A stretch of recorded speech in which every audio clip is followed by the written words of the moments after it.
All right, so we are live. Welcome everybody to the next episode of Turn-Based Tangents. We are covering Phantasy Star 4 for the Sega Genesis. I'm joined by my wonderful co-host Polly. That's when you're supposed to say hello. Oh, hi. I was already reading my notes. Hi. Yes, hi. Okay. So yeah, it's very interesting. So we kind of, because it's a shorter month, we decided we wanted to do a shorter game, and this game was only like 20-ish hours. And because of the fact that we could play it in the Genesis collection, it was pretty easy to obtain. Yeah. I got to play it in the Switch the Switch where it has the Genesis games. That's where I played it off of. Yeah, and I have the actual game. Yeah, you had the actual. So Genesis you didn't have collection? the rewind buttons, did you? I did have rewind buttons. Oh, you did. Okay. No, oh no, I didn't have rewind. I had. Oh no, it did have a rewind. Yeah, but it was there was a fast forward and a slow down. I think. I don't know if it was like an actual rewind. If there was an actual rewind, I didn't use it. I just used. So I specifically just used the fast forward, which it was very nice. Playing a game that came out in 1994 that is not like remastered or anything, having a fast forward is really nice because. And here I like the rewind buttons. Yeah. Wait, the rewind button allows you to go back on what you did, doesn't it? Yeah. Oh, that is so cheap. No wonder why you beat the game so fast. That is not why. I started before you. I had to suffer. When I died, I was dead. And I had to do everything over. This one over here being like, oh, you redid things, but I'm fast forwarding, so I think we canceled each other out. Yeah, but it was I didn't fast forwarding while I was lost. I couldn't fast forward battles, because if I fast forwarded battles, they don't explain anything, so I would just die. I didn't fast forward anything. I didn't even know that was an option. Actually, to be fair. Yeah, no, the fast forward was super clutch, especially with some of the talking. Okay, wait, no, let's get into. I don't want to We're already on two different tangents. Yes, we are. I don't want to spoil the what I was about to say. I want to see your notes. I didn't take any notes for this one. I just kind of was winging it. So, oh, you didn't actually post your notes. Okay, wait, did you? No. Okay. I have them all written down. I just it was more like things that I wanted to point out during the podcast. Okay, so where do you want to start then? Yeah. So, do we want to where do we want to start? Where do we start? Okay, let's introduce the game. So we played Phantasy Star 4. It was nice to do a shorter game after we did Tactics Ogre Reborn, because Tactics Ogre Reborn was really long. Great game, but really long. And so it was great to pull up a game that was play time to beat about 20 hours or so. Oddly enough, I don't know where on the Switch it would tell me where, because it didn't tell me my playtime, so I actually don't know how long I took. Same. On the game. I don't actually know either. But I beat it partway through this month. So I think I started directly after we finished the podcast episode, and then I beat it 2.5 weeks ago. 2 weeks ago? Yeah, I beat it 2 weeks ago. Yeah, so then I would have been 2.5 weeks ago then, because you beat it a few days after that I did. So, yeah, so it was kind of nice to have that. And it's a Sega Genesis game, which is great, because I haven't played a whole lot of Genesis games at all. Growing up, I didn't have a Genesis. And so I've played very few of them. So I was really excited to play this game, because I had played Phantasy Star Online, I believe on the GameCube or the PS2, one of the two, and liked it. And I was really intrigued to dive into it. And everybody said that we could play this game without having played 1 through 3. So which is true, by the way. While you might missed a few Easter eggs, you can get through the game without having played any of the other Phantasy Star games that came before it. Um, but yeah, we had neither one of us have a physical copy of it. Nope. It's very expensive to buy a physical copy of it. I think when I was talking to Shane about it, he had said that it was like pretty expensive when it came out too. And I know Shane's in chat too. Like, I think he said it was like $100 when it came out. Oh, so it was quite a bit then. Um, but so it was about 100. Okay, so it's about the same now, except for like CIB is like $200 or $300. So that's kind of crazy. That was really expensive back then. So yeah, neither one of us played on physical.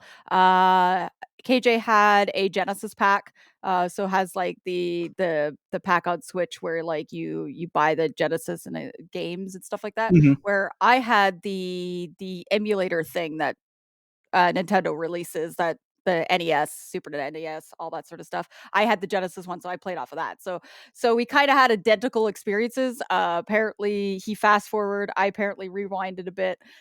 Those were kind of handy for like an old school game, but neither one of us have the physical copy of it.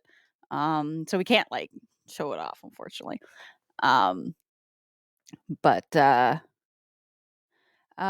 so that's what we played, and it was kind of fun because uh, by the time I got like halfway through the game, that's when KJ started.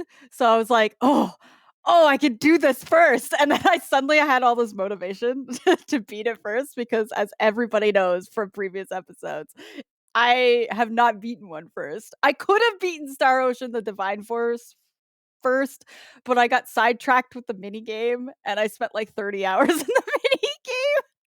So that's kind of my own fault for that one. But it was kind of like a little extra little bit of fire under my butt to get it done first, and then seeing his reactions to the parts where I got to, and seeing like my little blacked out notes and just kind of laughing at it.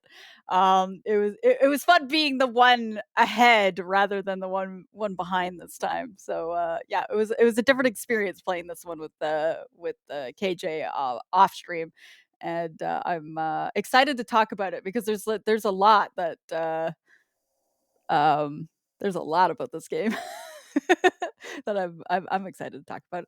How about you, KJ? Are you excited? Yeah, we'll call it that. Hopefully, I'm not too loud. I'm like adjusting Yeah, I my mic figured that's why settings. I kept kind Sorry. of rambling a little bit because I figured you were fixing some audio stuff or whatever. But Yeah. No, sorry one of about these that. days we'll have it perfect. But it's just like streaming, right? It's always a balancing act with audio, and it's something that you're forever like tweaking, um, especially on the fly. So we appreciate everybody's patience while we do that, and because yeah, I definitely do that too. Yeah, no, it was Yeah. it was definitely fun. I had a fun time playing through the game for the most part, I will say. Um just kind of like I'm just going to kind of jump right into it spitballing like so it did a lot of the general like very typical RPG story things. Um give you a character that's super OP, take that character away from you, have a bunch of ridiculous party splits for some reason or another. Um, it was the general like atmosphere of the game was great because I really really like space. Space like being in space was super awesome.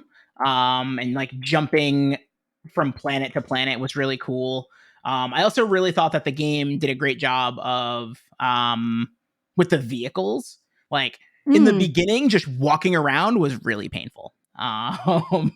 Walking around was really painful, and then once I got the vehicles, I was like, "Oh, okay, this is dope." yeah, I will say though, one improvement with the walking around is at least you didn't have to put on shoes. I'm looking at you, Final Fantasy VI, where you could actually like speed walk. So I really liked in this game that you automatically were walking faster. Mhm. Which is great because I find a lot of JRPGs and stuff like that, especially like more older ones, so like ones on Super Nintendo and everything, tend to have that where you've got that really slow walking speed. Oh, Some for of them sure. have it where you get items where you can make it go faster. Some of them just don't. And it's just kind of a very slow sort of like walking speed. So I liked right away instantly. I was like, oh wow, like the sprites move like relatively fast, even just walking. Yeah, no, I Um, definitely agree with that. I think especially that like that was walking around definitely a good towns and call. stuff like that. That definitely took a lot less time. But but yeah, do we want to start with like the art style and maybe like the music and then we'll dive into like gameplay stuff? I'm gonna be completely honest. I'm pretty bad. Like the music is, I'm pretty bad about it. I turned the music off very early. I was not the biggest fan of the music. It was what AJ I'll no say about the no music FD. is, and hopefully you can hear me well. What I'll say Yep, about the I music can is hear. that it was very good for the, like, again, like the atmosphere, like where you were in the game, right? Like it Yeah. definitely gave me a like spacey sci-fi feel, but it was not for me. It was not for me at all. I did not really care for the music all that much.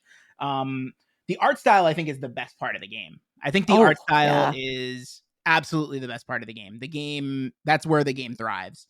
Yeah. Um, like the way that they did like the paneling for the cutscenes and everything was just absolutely incredible. It Like I've reminded never, me of like an 80s anime comic strip the way they yeah, did it. it was Is awesome. but pixelated, which is really cool.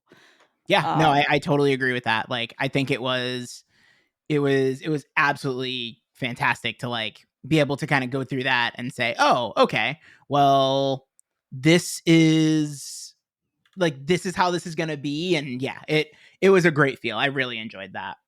Yeah, it made honestly, I wish more, like, JRPG games would do that because it made me feel, like, more connected into the cutscenes when they happened, and it made me feel more for the characters when things were happening because it would, like, zoom in on their faces, you could see their facial Hmm. expressions, which you kinda lose that a little bit with sprites, like, some JRPGs do a good job of, like, moving animating the sprites in a way that you're like, "Okay, I understand that they're upset or they're angry or they're, sad or whatever, or happy or whatever." And, but with this, it was really cool that when it would, like, zoom in the cutscenes, you'd, like, zoom in on the details of their faces and stuff, and, like, it felt like you were a little bit more immersed. It it was like it was like having, interactive, like, Final Fantasy cutscenes back on a Genesis game. It was just pixelated, kinda like comic book layout of, like of quadrants and stuff. It was just really, really charming, and, like, the '80s style anime look of everything was just really, really cool. I will say a lot of the character designs through the art style later on were great, but, like, I kinda wasn't really, like, super attached to the main characters, uh, like, I first thought the main character was gonna be Alice, but then it ends up being Chaz, and Chaz I wasn't, like, super attached to, but, like, a lot of the designs and stuff like that, I was like, "Oh, okay," like, I like some of the characters as they came through and the unique of it and that really neat blend of, like, fantasy and sci-fi. It Hmm. it was neat because, like, you'd walk around and it would be, like, fantasy towns-ish, but then you would get into, like, a ship or dungeon that's part of a old ship, and then you get all this sci-fi kinda stuff, so it was just, like, really like, the pixel graphics of this game were absolutely beautiful from the dungeons to the towns to the little cutscenes to the sprites, everything was, like, super unique and a really fun blend where if you look at other fantasy and sci-fi JRPGs, things like Star Ocean, for example, it's very heavily more towards the fantasy side of things Hmm. than the sci-fi, where I feel like this game did a really good job at balancing it. which was really cool for again, I keep saying this, for a Genesis game, because it's like this came out so long ago, and it's I have to keep reminding myself it came out so long ago, because I was like, okay, this looks really neat, like it looks There really were cool. there were definitely some things that I was like, whoa, this game came out in 1994. Like, there's no way. And I think you covered most of it. Like, seeing how the like seeing how the like they did all the paneling and everything, that was really cool. And the sprite Yeah. work was fantastic. I also really enjoyed the like character party, and they never once did the like character joined your party instantly. They actually walk behind you, and like you can Yeah. see the sprite move behind you, and I'm like, oh, that's cool. Like that's Yeah. a good touch, and that's how it should be. Like, it shouldn't just be like poof, they're in your party all of a sudden. So I did really enjoy Yeah. that as well. Yeah, it was so nice to have it. And then if you had, this was really, really cool. If you had status elements, or if a character was dead in your party and you were walking around, their sprite didn't move anymore. So like the sprite would like walk, and if they were dead in your party and you were still walking around, it just floated and hovered. It was so I didn't funny. notice that. You didn't notice that? Although, to be fair, whenever someone died, I immediately teleported out of the place and went to an inn. So, Okay, like, that's fair. I That's fair. didn't really walk around with dead party members. Sometimes I walked around for a while with dead party members, Nope. because I was like, YOLO. I'm just gonna keep going. Forget it. I don't want to warp back. Nope. So you'd see their like sprites like animating as if they're walking, and then the dead party member just floats Oh, that's behind cool. you. So it's like little things like that that I'm like, the attention to detail in this game, which I'll talk about a lot as we cover more of it, is a lot for a 1993 1994 game. So like developed probably before 94, but like released in 94. So to me, I'm just kind of like, this is super cool. No, Like that is there's so awesome. many little things like that that I was like, okay, they thought about this. And really gave the user experience an easier time on that front. Um, but with that segue into gameplay mechanics, we both, I think, are very opinionated about the way the game sets it up, makes it feel like you absolutely need the manual. Oh, yeah. This is a game you don't play without the manual. Either you play this game with a manual, or you play it with friends that know the game. Yeah. Because Yeah, yeah, basically. I 100% hit up Shane and I was like, what is going on? They're not telling me anything. Yeah. And Shane had the hookup and filled me in on some things. But like, yeah, the expectation, because it is a Genesis game, is that the manual is necessary. 100%. Yeah, this is And there's a lot of cool things in this game. There's actually like a good amount of spells that do various different things. Although I will say a lot of the spells are just instant kill spells, which is really weird. Like, there's like 4 or 5 yeah. different instant kill spells. And it's like, but why? Yeah, I didn't end up Um using, like, half the spells because it's like I didn't necessarily even need them, but oh, yeah, you're right, a lot of them I use are them instant as like kills. the group attacks. So this game Mm, has very similar to like Chrono Trigger. It has like the team up attacks, but you can set them. What's better about this is that you can set macros that basically yeah, that was really fun. force the group attack to happen, as long as the character's speed is like, as long as the characters act right after each other. So it's Yeah. basically like, oh, you would set, like, for example, I would set like uh Chaz and Rune back to back, and then they would be able to do like Grand Cross, I think it's called. Um Mhm. and but what the real strat was to first turn not use macros, and instead use the speed up, like the speed boost Yeah! attack. I was just So about that to way say, there's a everyone was character gives you a speed faster. up. Exactly. So that way everybody was faster than the enemies. then you could go Yes. ham with the macros.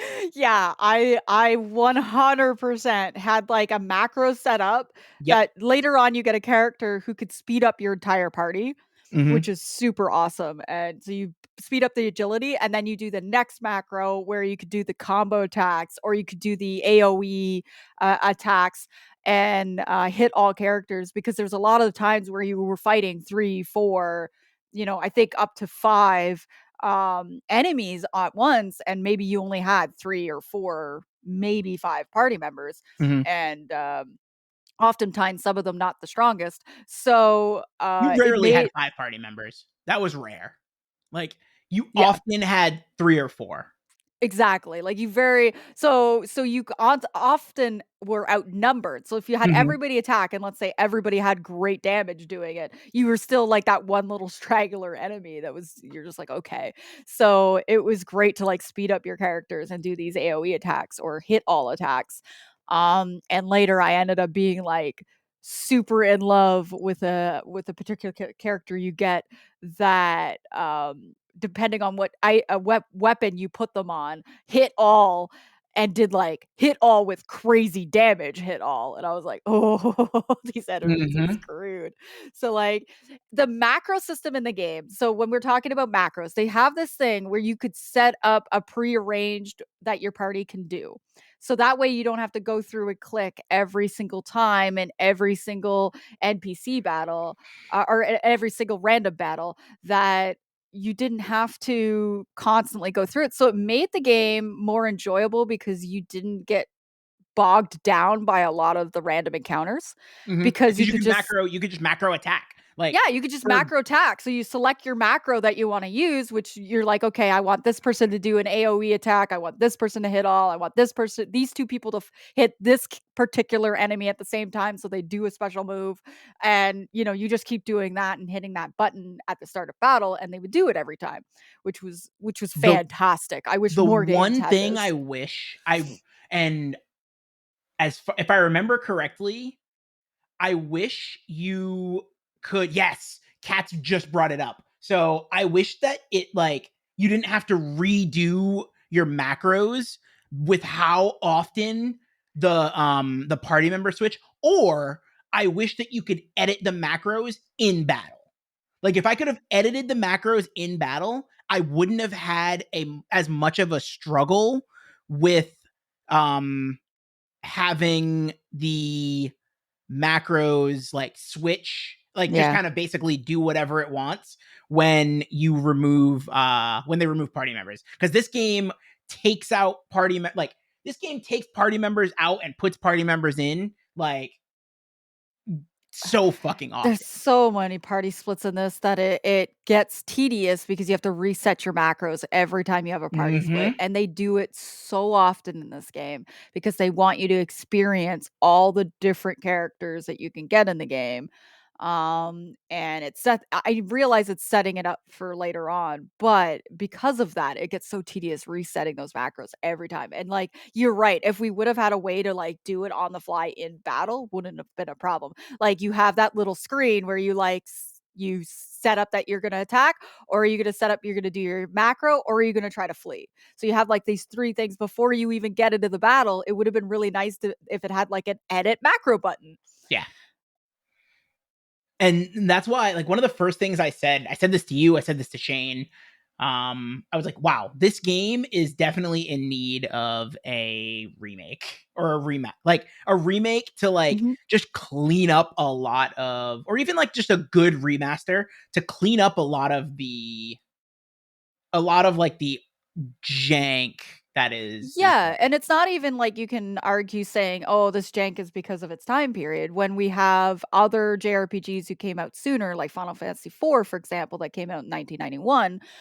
game. These other ones, like, kind of were less janky. So it was one of those things where, like, I think it would really, really benefit from a quick remaster because there's so much of this game that is enjoyable, in its style, in its, cutscenes, in its, you know, like, it did so many good things that I wished other JRPG games, like some Final Fantasy games and some things, did.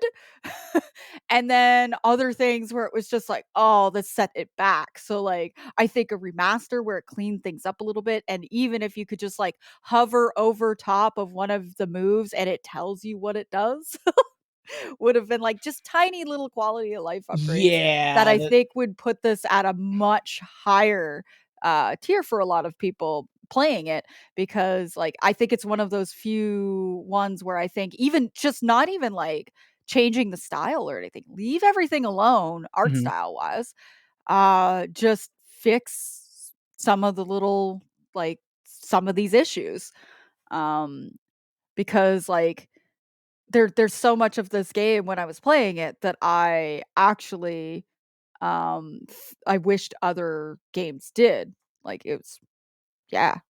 For me, it was mostly the macros. The macros, like, The it just macros, made the moves, even like because this ain't like I understand back when you probably would have bought the game, you would have gotten the manual and stuff like Mhm. that, and you would have had access to it. So that's a different story.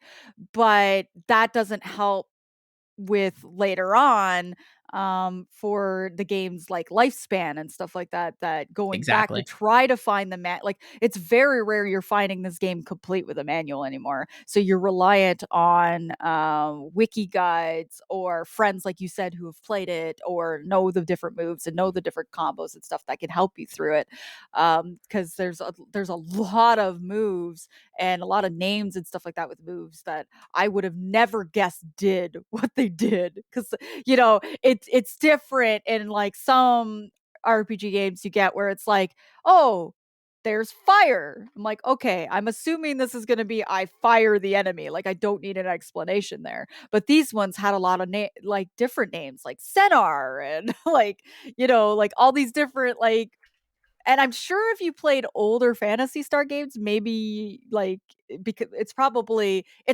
Thing where it carries it between all the I'm Phantasy Star guessing that games. it's definitely a system where So now they that carry over. I know going forward if I'm playing Phantasy Star games, I'm probably gonna know what the spells do now because, I figured it. I, looked at some guides, figured out what they were doing, and I'm like, okay, now I know the Mhm. names and what associated. I'm like, okay, this one's the heal spell, this one's the sleep spell, this is the yada. So, Oh, I didn't use like any of those. I used heal, I used revive, I used fire, water, and like defense up and speed up, and that's it. yeah, I didn't end up using a whole lot of the magic either. Like I ended up reading what the magic did, but then I was like, I'm killing everything so fast. So I kept forgetting.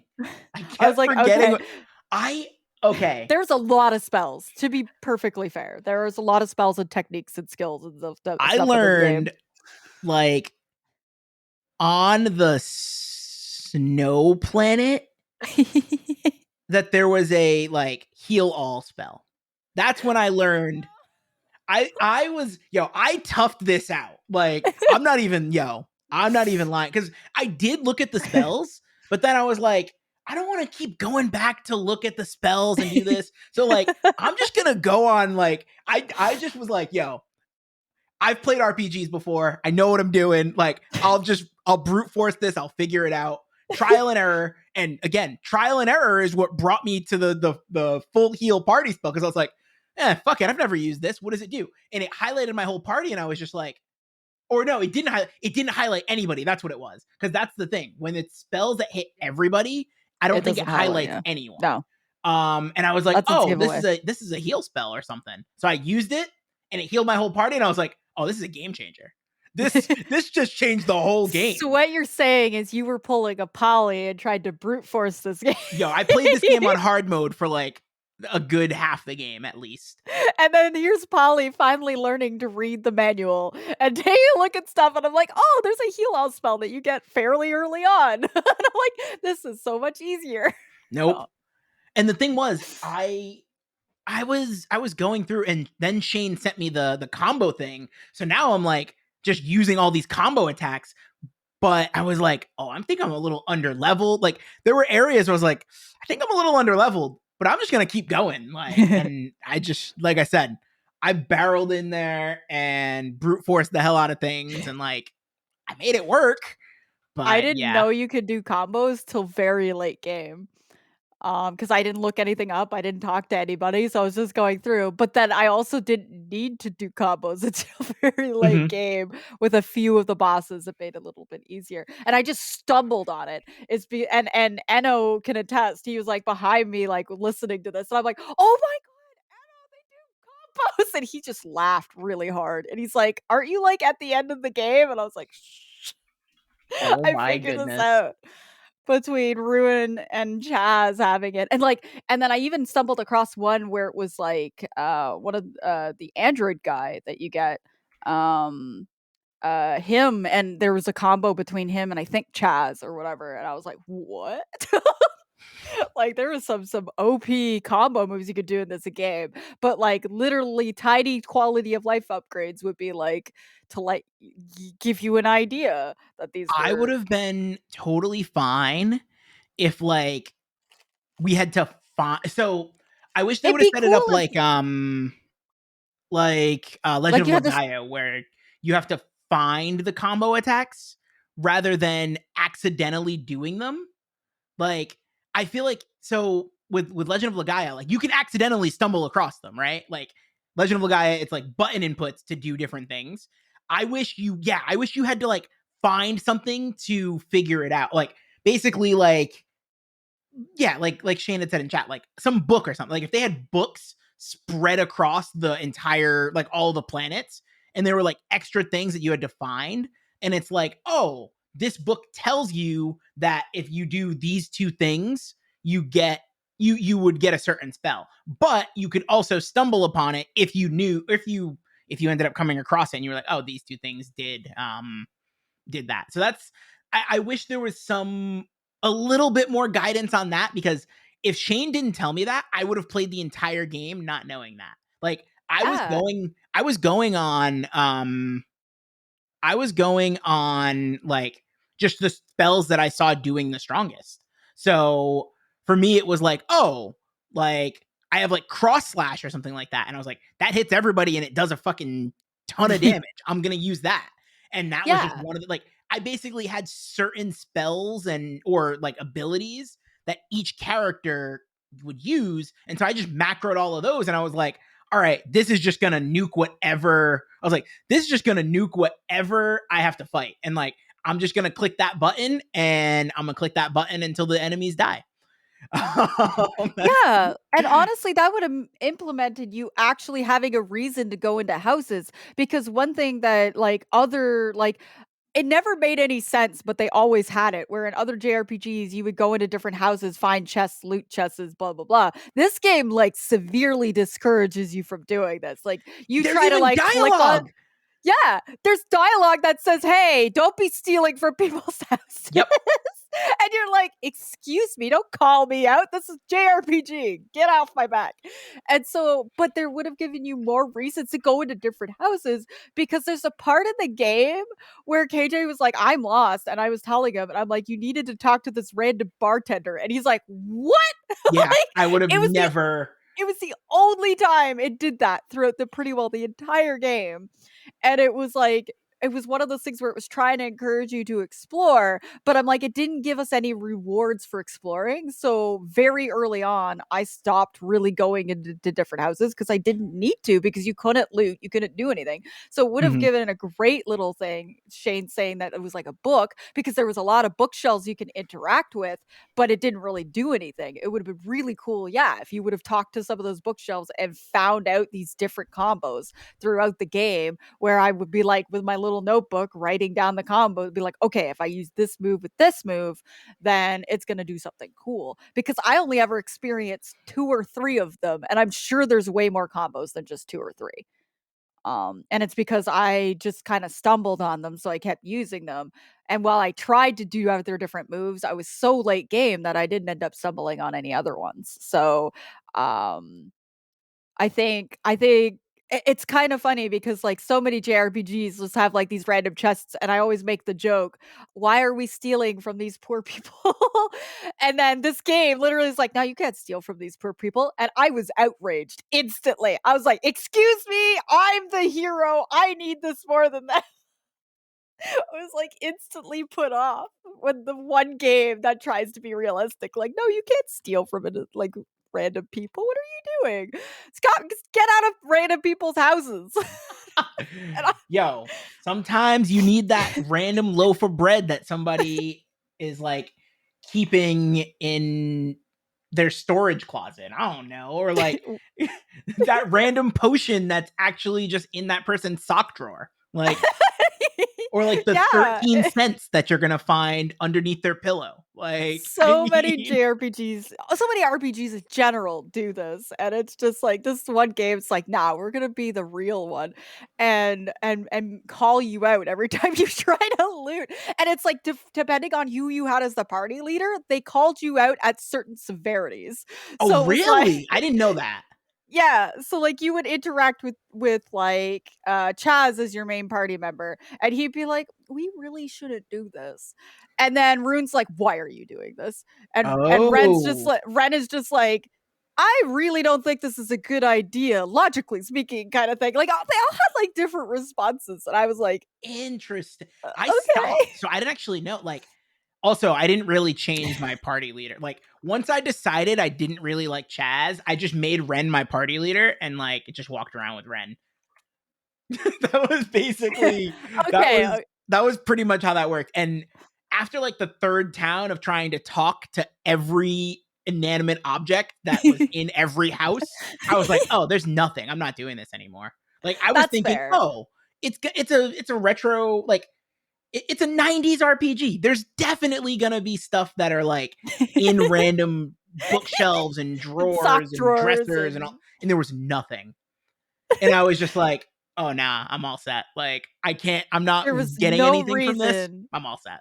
to explore the towns outside of finding the inn and finding the weapon or or item Mhm. shop. That's it.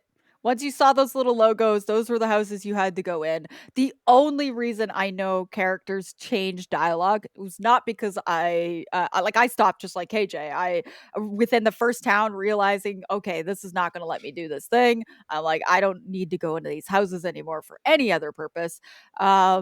I stopped. The only reason I did it later game, when Mhm. I started to switch out party members, is because I just wanted, like, there were so many little quirky things this game did. I wanted to see how far they went with these little quirky things. Like, Oh, I was okay. noticing the dead party member just floating there. I was Mhm. noticing dialogue changed depending on who your party member was, the lead party member was when you clicked. I will say though, and this is one of the most annoying mechanics in a game, every time you accidentally click the action button, it told you off, being like, there's nothing here. Why are you doing this? Oh, that drove me nuts. And I'm like, I accidentally clicked like 10 like centimeters away from this eyeball game. Give me a break. Mhm. And it would do it every single time you accidentally clicked the action button where there was nothing involved in front of you, or you were just shy of the thing you were, like, the person you were trying to talk to, or the object you were trying to interact with, you were just slightly off. It was just like, there's nothing abnormal here. Or why are you like, Alice was just mad, being like, there's nothing of importance here. Let's move on. And it's like, I'm sorry, game. I didn't mean to press. Like, I'm trying to interact with this person. Stop yelling at me. And the reason why it was very annoying is because it was literally every single time you click the action button, it would do this. And I'm like, it doing it once, get it. Okay, nice joke. But literally it doing it for the entire duration of the game. And because it's an older JRPG game, sometimes it's like you don't know if you're right next The to the thing you pixels need. don't line up and all of a sudden Yeah. you're talking, you think you're trying to talk to somebody and really it's trying to search the ground next to them. Yeah, Oh, yeah. exactly. It was so annoying, and I was, like, pulling my hair out at some points because, like, I'm trying to interact with this thing, and I'm just, like, pixel off, and it's like, "And you're talking to the ground." I'm like, "No, I'm trying to talk to the person." And You're so reminding me of the oh. things that I didn't like about this game. Yeah, I think because we beat it, like, the funny thing is when we beat it, I got a lot of, a lot of the stuff was, like, KJ was writing down, a lot of, "Oh, I didn't like this, I didn't like this, I didn't like this, I didn't like this," and I was like, "Yeah," and then now that we've, had a bit of a breather, I'm just like, there were a lot of these annoying little things, Mhm. but there were still strengths towards the game, and that I'm glad that we both beat it early enough, because I think if we would have beat it and then had, the podcast, a couple days later, I probably would have been a little too nitpicky with it Oh, I would have had because nothing but bad things to say. If I would have yeah, if we would have talked about this right after right after I beat the game, I'd have had nothing but bad things. But I like playing sometimes it. you need that processing time. Yeah, because the thing was, I really didn't care too much about the story personally. Like there were some pretty obvious plot twists and I don't know, it was just a very, very average, There, yeah, standard yeah. Yep. story. For me anyway. The way that I will say, the way that they delivered the story again was great. Oh, yeah. Delivery was Um, beautiful. but overall, I was like, wow, this story was really, really obnoxious and or not really obnoxious, but just really boring. And because I didn't really like the story, like there was only what I've realized is a bad or even average story can only get me so far in a game Mhm. until it starts to make the game feel like it's worn out its welcome. And that's Yeah. kind of where I was by the time I was I would say 80% through the game. I was like, okay, I'm ready for this to be done because I was like, I don't really care about the story. I've been able to predict the plot twists, and while I like the combo system and things, I was a little taken aback by the fact that I had to be told about it as opposed to it being a little Yeah. bit more just a little bit more hinted at. Yeah. Um but now that I take a step back and look at it, I'm like, okay, this wasn't a bad game. It's not a great game. Um but it's not a bad game. It was definitely playable. It Those little definitely had its things were, challenges. more irritating in the moment Yeah. because we're so used to so many other ones that don't do those irritating things. So it's one of these things, thinking back, going way back to going into 1993 or 1994 when this game came out. There were so few JRPGs and stuff like that for us over on the Western audience to have been playing or had our hold of because so few of them came over here to begin with, Mhm. that we would've I think I would've, definitely I see the appreciation people have for this game, Same. thinking back to that time period and going, "Okay, you could, overlook a lot of those things because, 1, there wasn't a whole lot out there for you for, JRPGs, and 2, it was just vastly unique," which Mhm. to stand out back then, kudos to the Phantasy Star team because this game stands out. It in both visually and the way it presents way it presents the story, a lot of none of the stuff sometimes I feel like JRPGs kind of all piggyback off of each other a little bit with sometimes with the spells. Mhm. You hear cure is being used in 5 different games and yada yada. Where I'd much Phantasy rather Star that universal. I don't personally, I am just just tell me what the spell does. If it's gonna be a spell, I mean, if they would have had the highlight feature, like I said, it wouldn't have mattered. They renamed everything, but they were trying to make their own universe and make their own thing and stuff to truly be unique. And this game definitely stands out as being unique. So thinking back, I'm like, these tiny little grievances probably wouldn't have bothered me so much back then if I played it, because I wouldn't have had a lot of JRPGs to compare it to even. Mhm. Um, and so I feel like I can push those aside as being just kind of weird mechanical things that they were trying to figure it out. But I will say, echoing KJ, one of the biggest disappointments of this game was the story was just kind of Yeah. it's you start off it doesn't even thoroughly really explain to you right at the beginning, and they kind of just give you bits and pieces going on, which I mean that's a lot of JRPGs do that. You can't really knock it for that.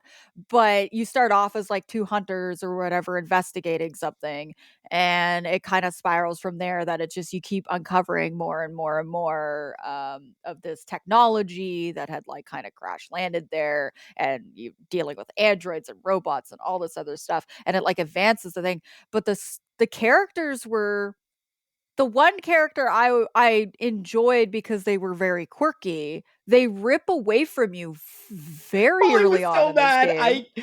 She spoiler tagged it because we have like a chat that we go back and forth, and she in Discord she spoiler tagged it and said, "Wait until you get to this part." And it was so funny that like once I got there, and she's just like, "This is absolute BS." Like she was just I like was so so mad. upset because, like, honestly, it moved me a little bit because, Mhm. like, the way the cutscenes are presented and the way, so we're talking a little bit about spoilers here. This happens early on enough in the game, but still, Yeah, it's it's pretty spoiler. early into the game. But so she like pushes your like I thought she was the main character and I was like, "Oh, this is going to be interesting." Like another game where there's a woman main character that I didn't realize existed. No, they were And definitely like it was. I felt like when I looked at the levels, it was obvious what they were doing, and I was like, "Oh, oh, see, I didn't really pay attention to that at all. So, like, yeah." when She she was like pushes her 7 levels like, higher. subordinate out of the way and takes the blast, I was like, "Okay." And then you go on this whole, like, little quest to, like, save her, and then she, like, basically dies in your arms. I was like, "I hate this game." So bad. But like in a very like I was upset that she had gone. She was like my attack all character. She was spunky and everything. And I had a funny feeling that like when she got knocked down, I thought she was just gonna be out of the game. Like I just thought it was gonna be this like you go on without me. I didn't think they were gonna kill her off. And I was like, excuse me, please.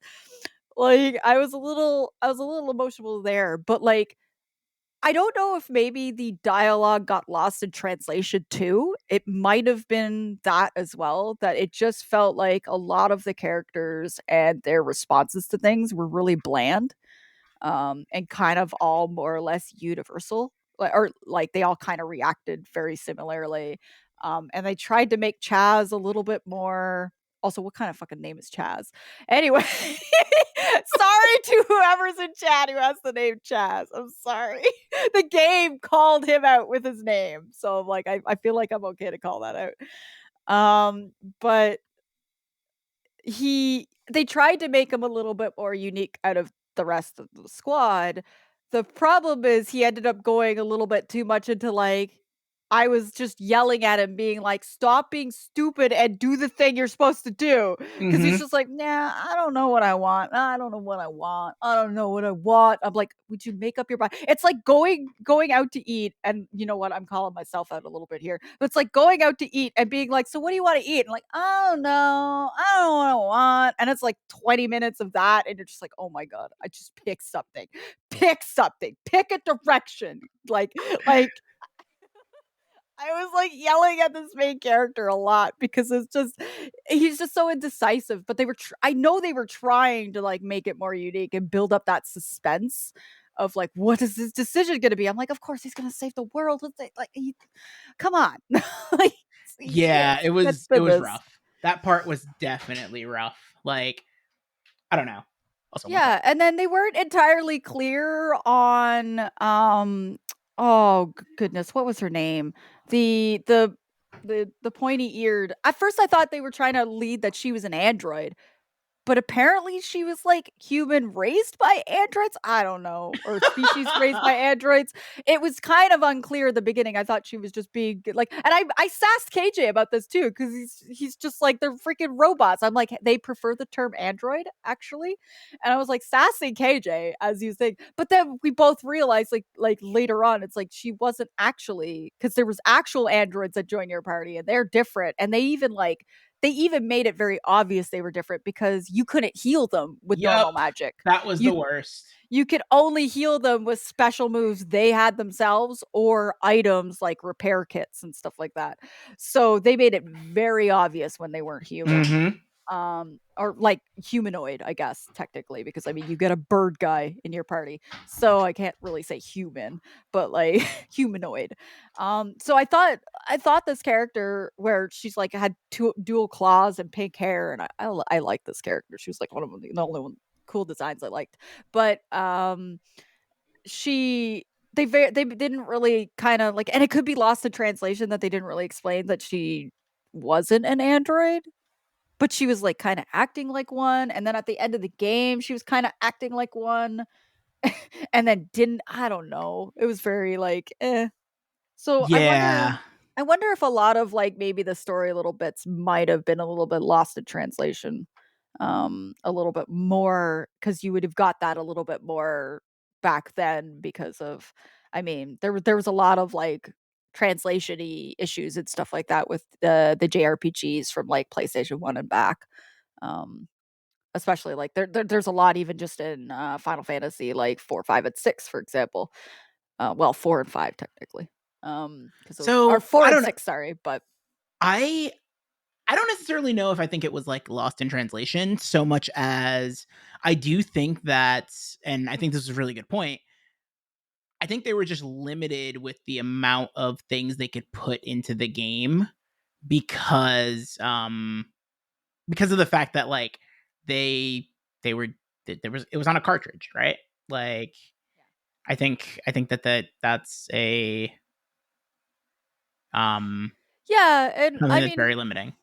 yeah, it there was that too, and like they were already pushing it. Like one thing I will say, they were already pushing it with the design of the whole game. Like it it had a lot more to it than the average JRPG sprite game back then. Like you, a lot of the times you had the little interaction with the little sprites and stuff like that. You didn't have full on pixelated cutscenes and stuff, so it did give you a lot more of substance and stuff like that there. But I found I was more motivated to beat this game because I wanted to beat it first than I was because of the story pulling me through. Mhm. But that aside, there were so many things to this game that made it unique, that made it interesting at least, like the vehicles, and then The vehicles were cool. having a whole separate combat system for the vehicles too was kind of neat. Mhm. And they looked really cool that you would like get in like, you're in first person point of view of your vehicle and like shooting things, and it was just like, okay, this is kind of neat. Um and and while they kind of give you the ship in this game, it was a ship going to different planets and like satellites and stuff. And you're like, okay, all right, we don't get an airship in this game. We get a ship It was that could so go that was like another in thing I will space. say that if we would have just had um if we would have just had a menu or like a button for the different vehicles as opposed to them being Oh, an embedded into the item, yeah. inventory that you couldn't sort. You couldn't oh, yeah, that was another thing. You could not sort your inventory, which was such a pain in the butt when you were looking for something specifically. Also, you could have only very few items in your inventory. I never hit an inventory cap. Maybe I just didn't buy enough. Were you just like hoarding items? Listen, uh, listen, Polly wanted her gun that hit all, her gun that hit one, her gun that did fire damage Oh, extra you to the kept one all the enemy. yo. I got rid of every weapon. That's why you hit an inventory cap. The inventory cap was not that big of a deal because I had like 6 pages of You didn't healing end up items. needing any of the items Yeah. technically really in I the mean, I game. used I healing didn't even items use to them get in the end through. boss. I didn't use any items I in the didn't end either. boss. I used healing items throughout to like save my MP basically.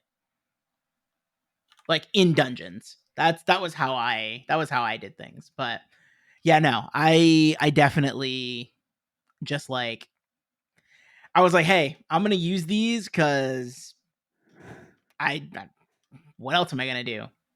I mean, that's just me in JRPGs. I'm always hoarding all the items. Like, I never wanted to use anything, and I didn't like that each individual vehicle took up an inventory spot either. Because I was like, no, I want you to be in like a rare item thing so that I can have those 2 extra spots. And the funny thing is that, like, when I realized we were going into endgame, it's very obvious in this game that you're going into endgame, which is great.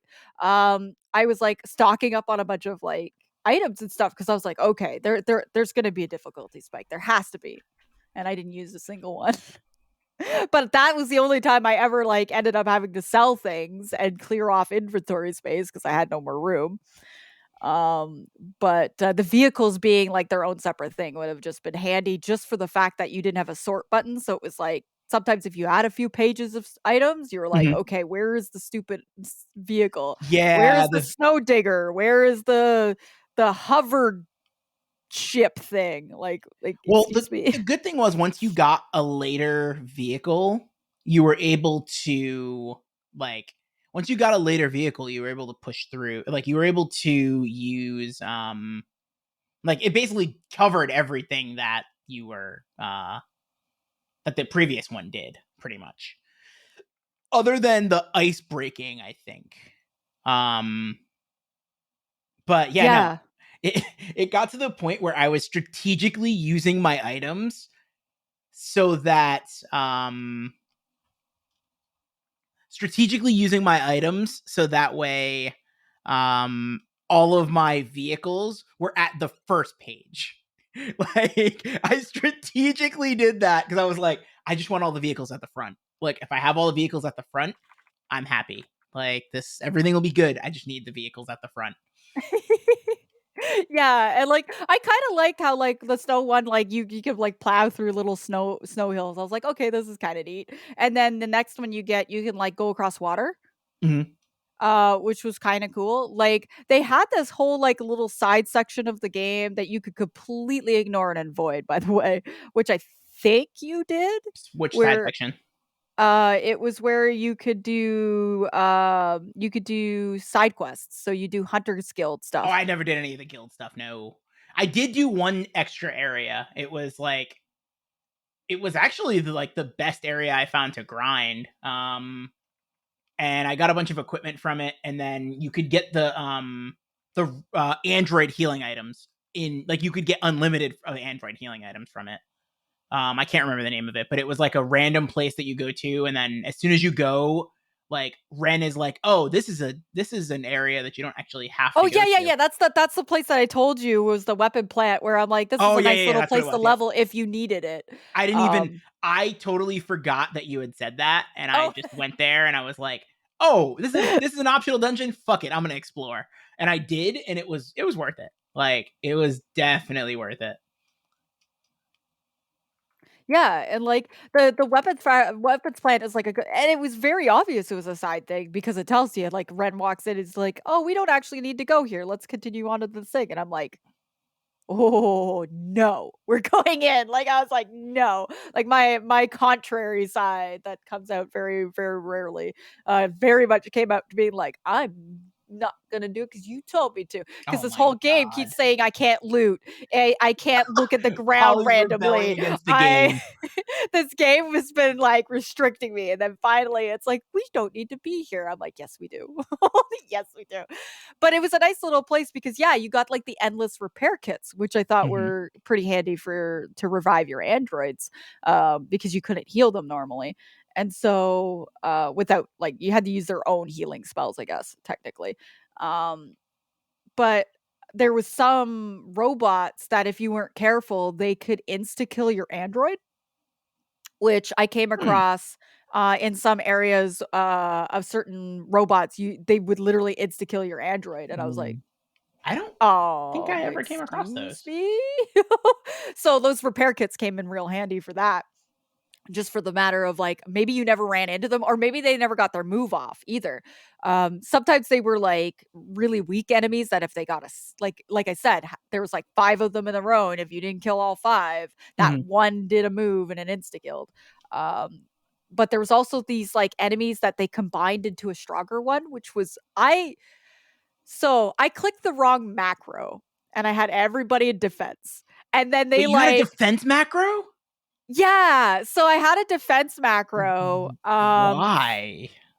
I don't know. I thought I would need it. I'm like, I don't know. So other games, welcome defense mode. So I had a defense macro that I never used except for accidentally hitting it during this fight. And then these little enemies like Voltron, like they combined it together to make this super OP enemy. And I was like, excuse me, and it was like wiping out my party. And I'm like, like what? And I finally kill it, and it gave so much exp that I'm like, Mm. I am gonna let these little guys Voltron every time. Oh, I do know. I do know what you're talking about. Yes. I Yeah, like remember those. Yep. some of these enemies like combined together like Voltron, and I was like, okay. And I was like seriously purposely letting them do it because then you got a stupid amount of EXP for it. And I was like leveling up like crazy with those Mhm. kind of enemies. So but those also enemies every now and then also had like insta kills for your Android party member. And I'm like, I great.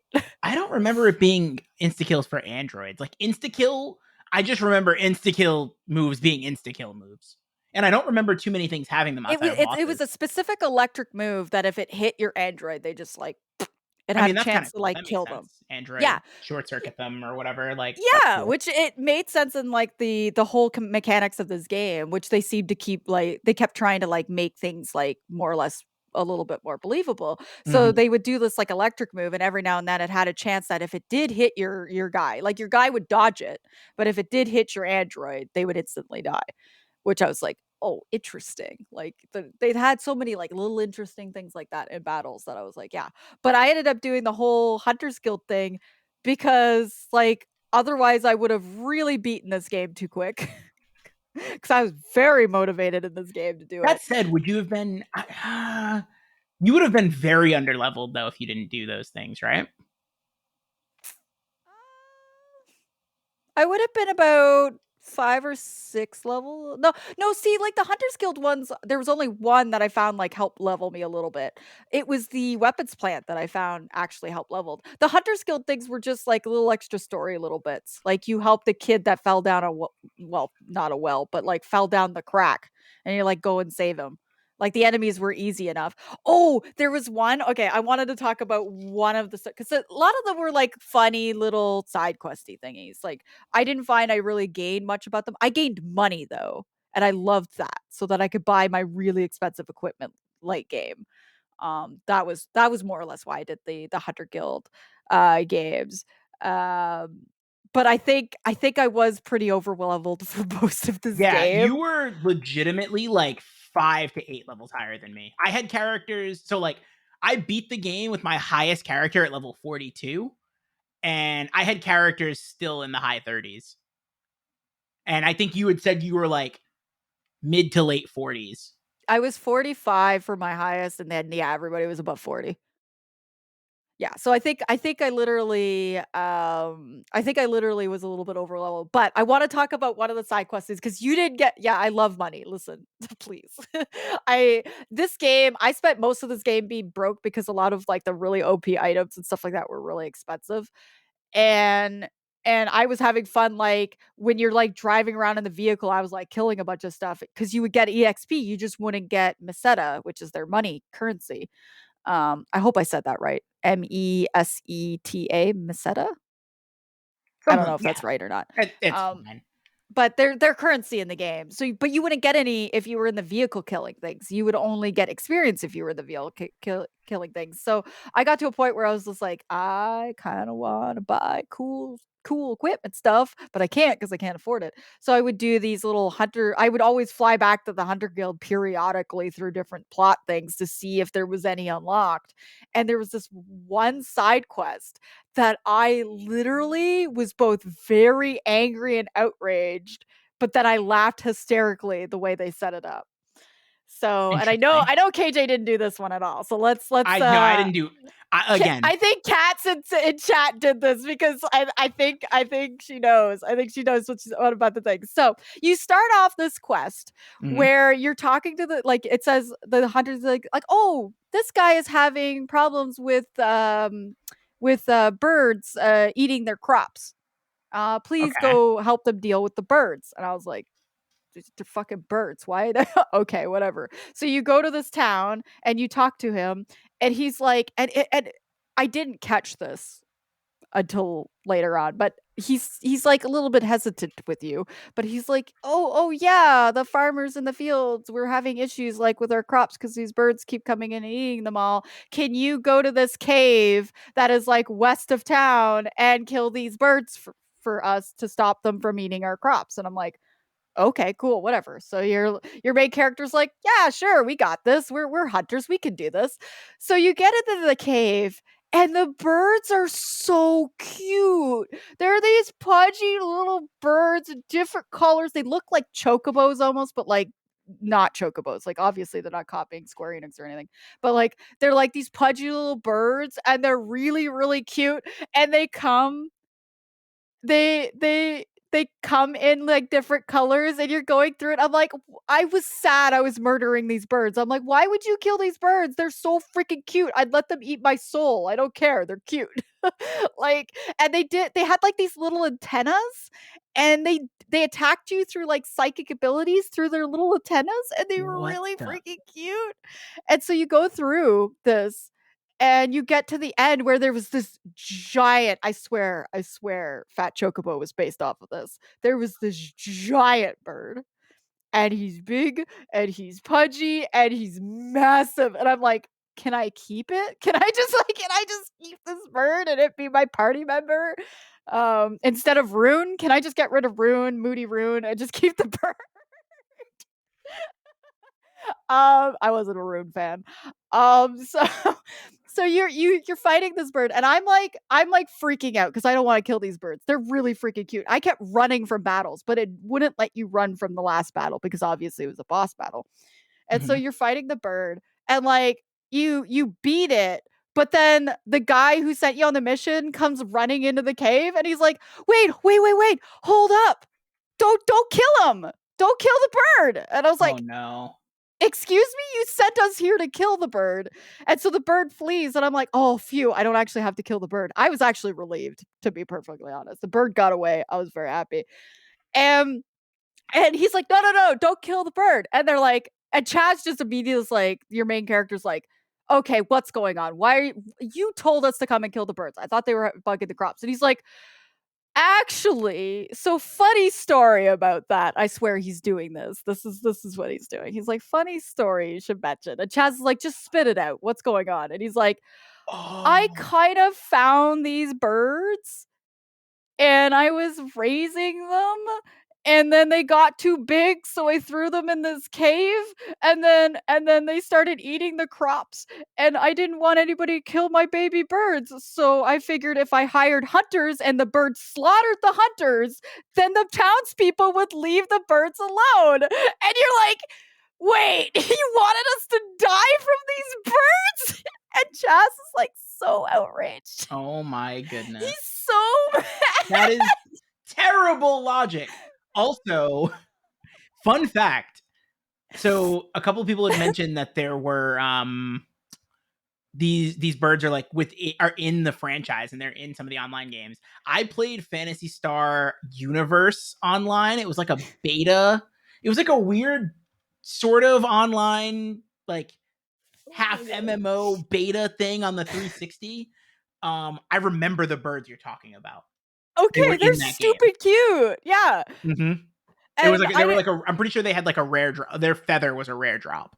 okay, yeah, because I figured they were gonna be like a franchise thing. They were really Yeah, I had to cute, look at a picture. adorable. They were like out of place for at this point. So it's like, okay, this must be like kind of like the Moogles and the Chocobos and the stuff of Final Fantasy, right? So this is a fantasy sort of thing. And like they had cats at some point too, where they like look like kind of like they were cats, but they were like alien kind of cats. So I was like, this is also probably a Fantasy Star thing. And I thought it was really cute. But these birds were really cute. Yeah, this guy hires you to get you murdered by birds so the townspeople will leave the birds alone so his baby birds don't have to die. And I was like, can I murder you? It's kind of like Chaz is just like pissed off, sends them away. So you go back to the guild and they're like, there's no money here. didn't you just say you completed the quest? And we're like, yeah. They're like, well, they didn't pay. I'm gonna send like loan people after them to make sure he pays. And we're like, no, no, no, no. It's all good. And they're like, are you sure? So you don't get paid for this mission because he hires you to die. So you didn't die. So So then you you didn't wasted time, basically. Oh, and that is not the worst side quest. So that one at least had cute, adorable birds. Whereas, like, I got to see the Phantasy Star birds. I'm really invested in these birds. I want to protect them at all costs. I knew them for 5 seconds and I wanted to burn the whole game down instead of kill the birds. Oh Like, I my was like, nah, goodness. just blow up the planet. Let the darkness. Oh, yeah. The trending thing of this game is the darkness is attacking. The darkness take over the world and blow it all up. As long as the birds survive, I'm fine with that.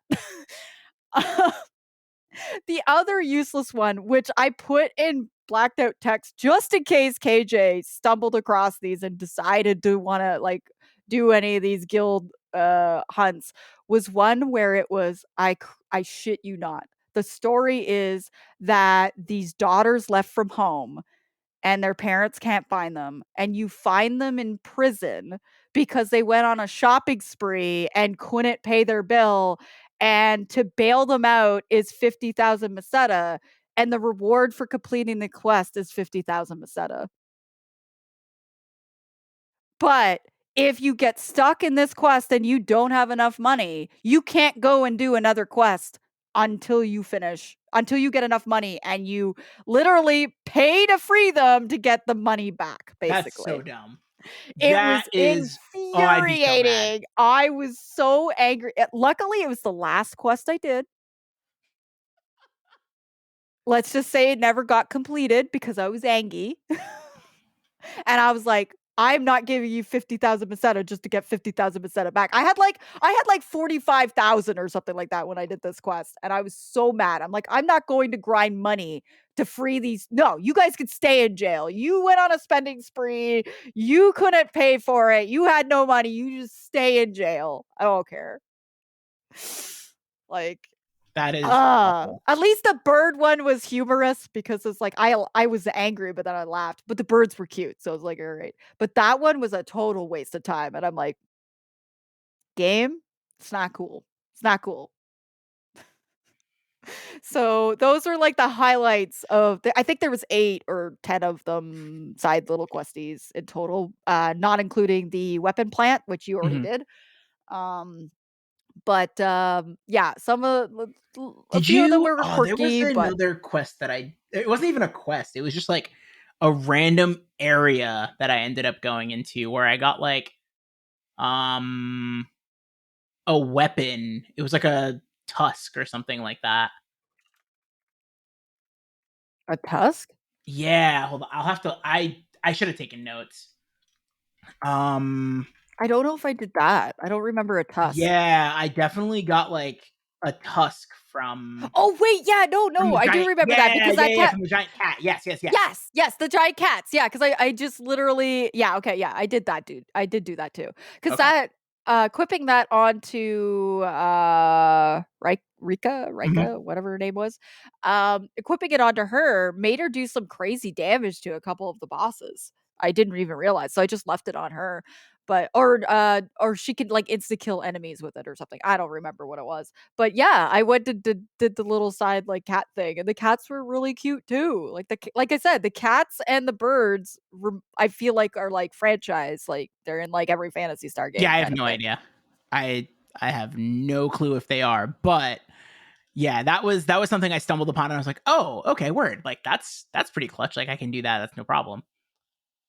And it was like a little bit of fighting and then I got the weapon. I was like, "Oh, cool. I'm happy. I'm happy this went the way it did." Yeah, but like I honestly that bird quest was like I mean the highlight of the game for me. I'm not gonna lie. Like KJ said, a lot of the plot was predictable, and the ending was really predictable. And like the ending was very much of like a classic JRPG. So Mhm. we're gonna be spoiling the ending now a little bit, but it was very classic JRPG of like everybody goes their separate ways Yeah, back to their everybody's lives. happy and happily ever after. Basically, yeah. And I mean, But I will say the end boss having the different phases, but looking increasingly cooler Yo, the by end the boss end. was dope. Yeah. Like the pixel graphics on that end boss, like the pixel graphics on any of the enemies or anything in the game were great, but they really went over the hill for the end boss. And I swear it was like Sephiroth and Seymour like merged together. I don't know. The, It was just like it was a end boss really was cool. so cool. It was so cool. Like it But was.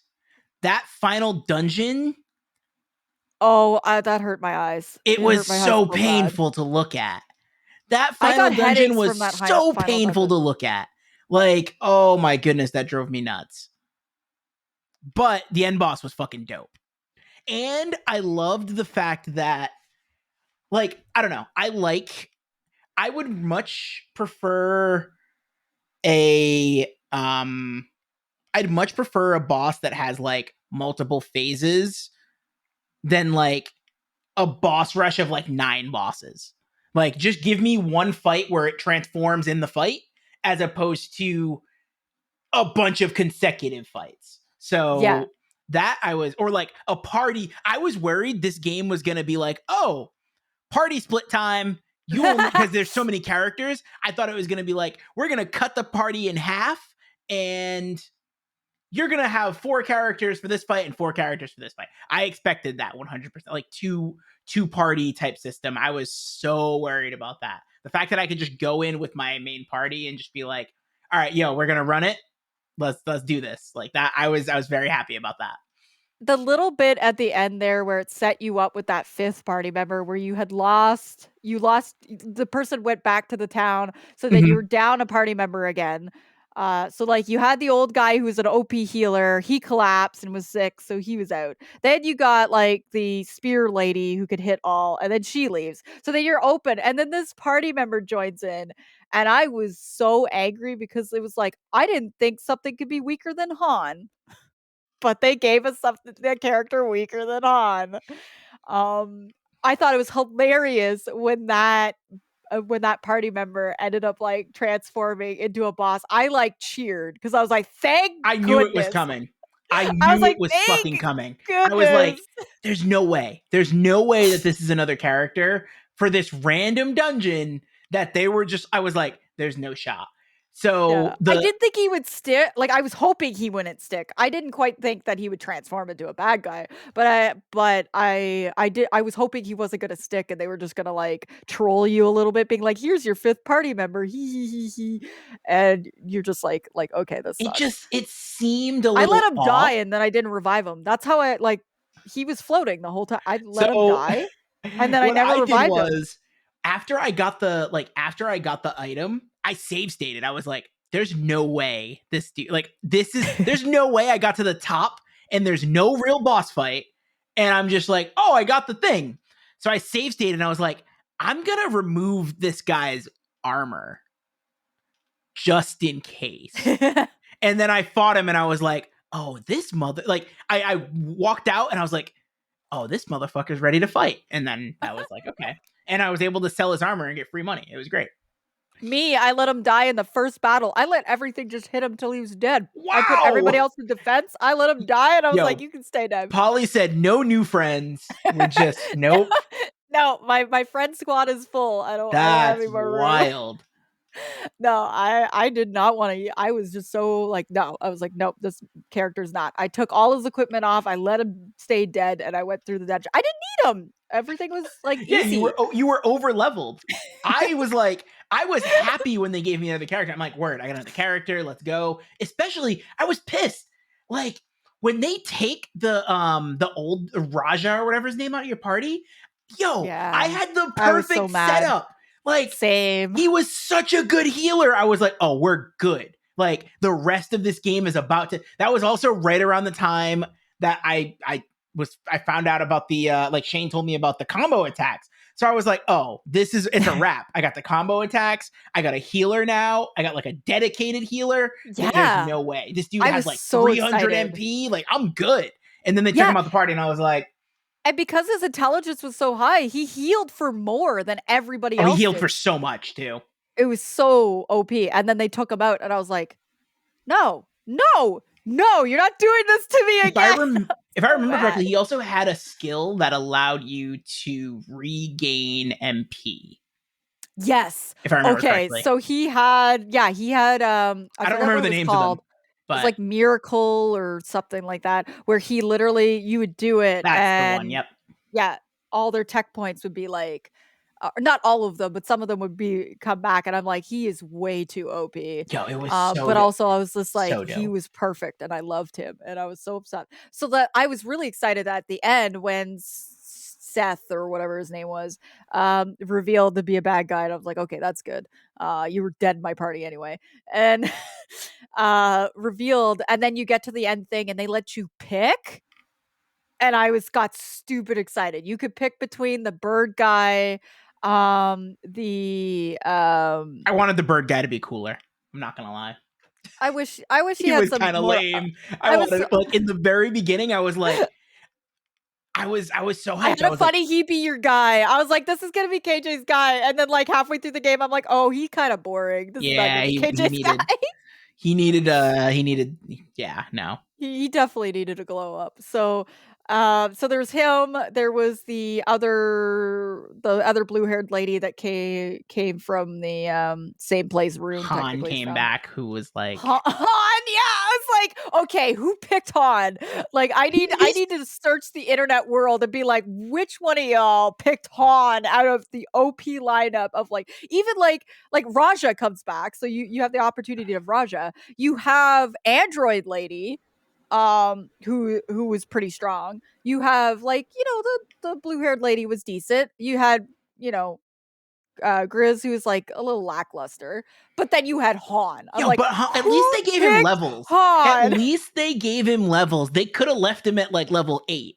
He Oh, that left would have the been hilarious. party so early and he comes. So what I did was I actually because you can swap the characters out. So I actually picked all the characters and like looked at what they had and I was just like, okay, if they Oh, I didn't have do that. yeah, so I looked at all I saved and I was like, just I in thought case. Han was coming in at like level 15. So I No, was no, no. like, why would you pick He Han? came in Oh, at the okay. same level. Everybody basically Still came in though. at the same level.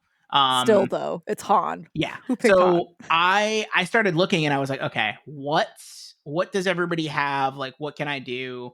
And I was like, this is a no-brainer. I was like, this is a no-brainer. I'm gonna take the heals and we're good. And yeah, it was yeah. Yeah, I didn't even like. I was like, no, it's Raja. I love Raja. It maybe it would have made the end boss a little bit harder if I picked Han or Grizz or something like that. But Uh, like Raja was my boy, and I was like, I like your healing skills, thank you.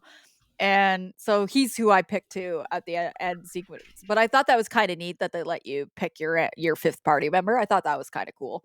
No, I agree. And I totally agree. and by that point, you had Rika, Chaz, Ren, and Rune for so long that it's like swapping any of them out wouldn't have made any sense at that point. Mhm. So like just having that fifth party member being a complete choice to you for the end boss was kind of neat.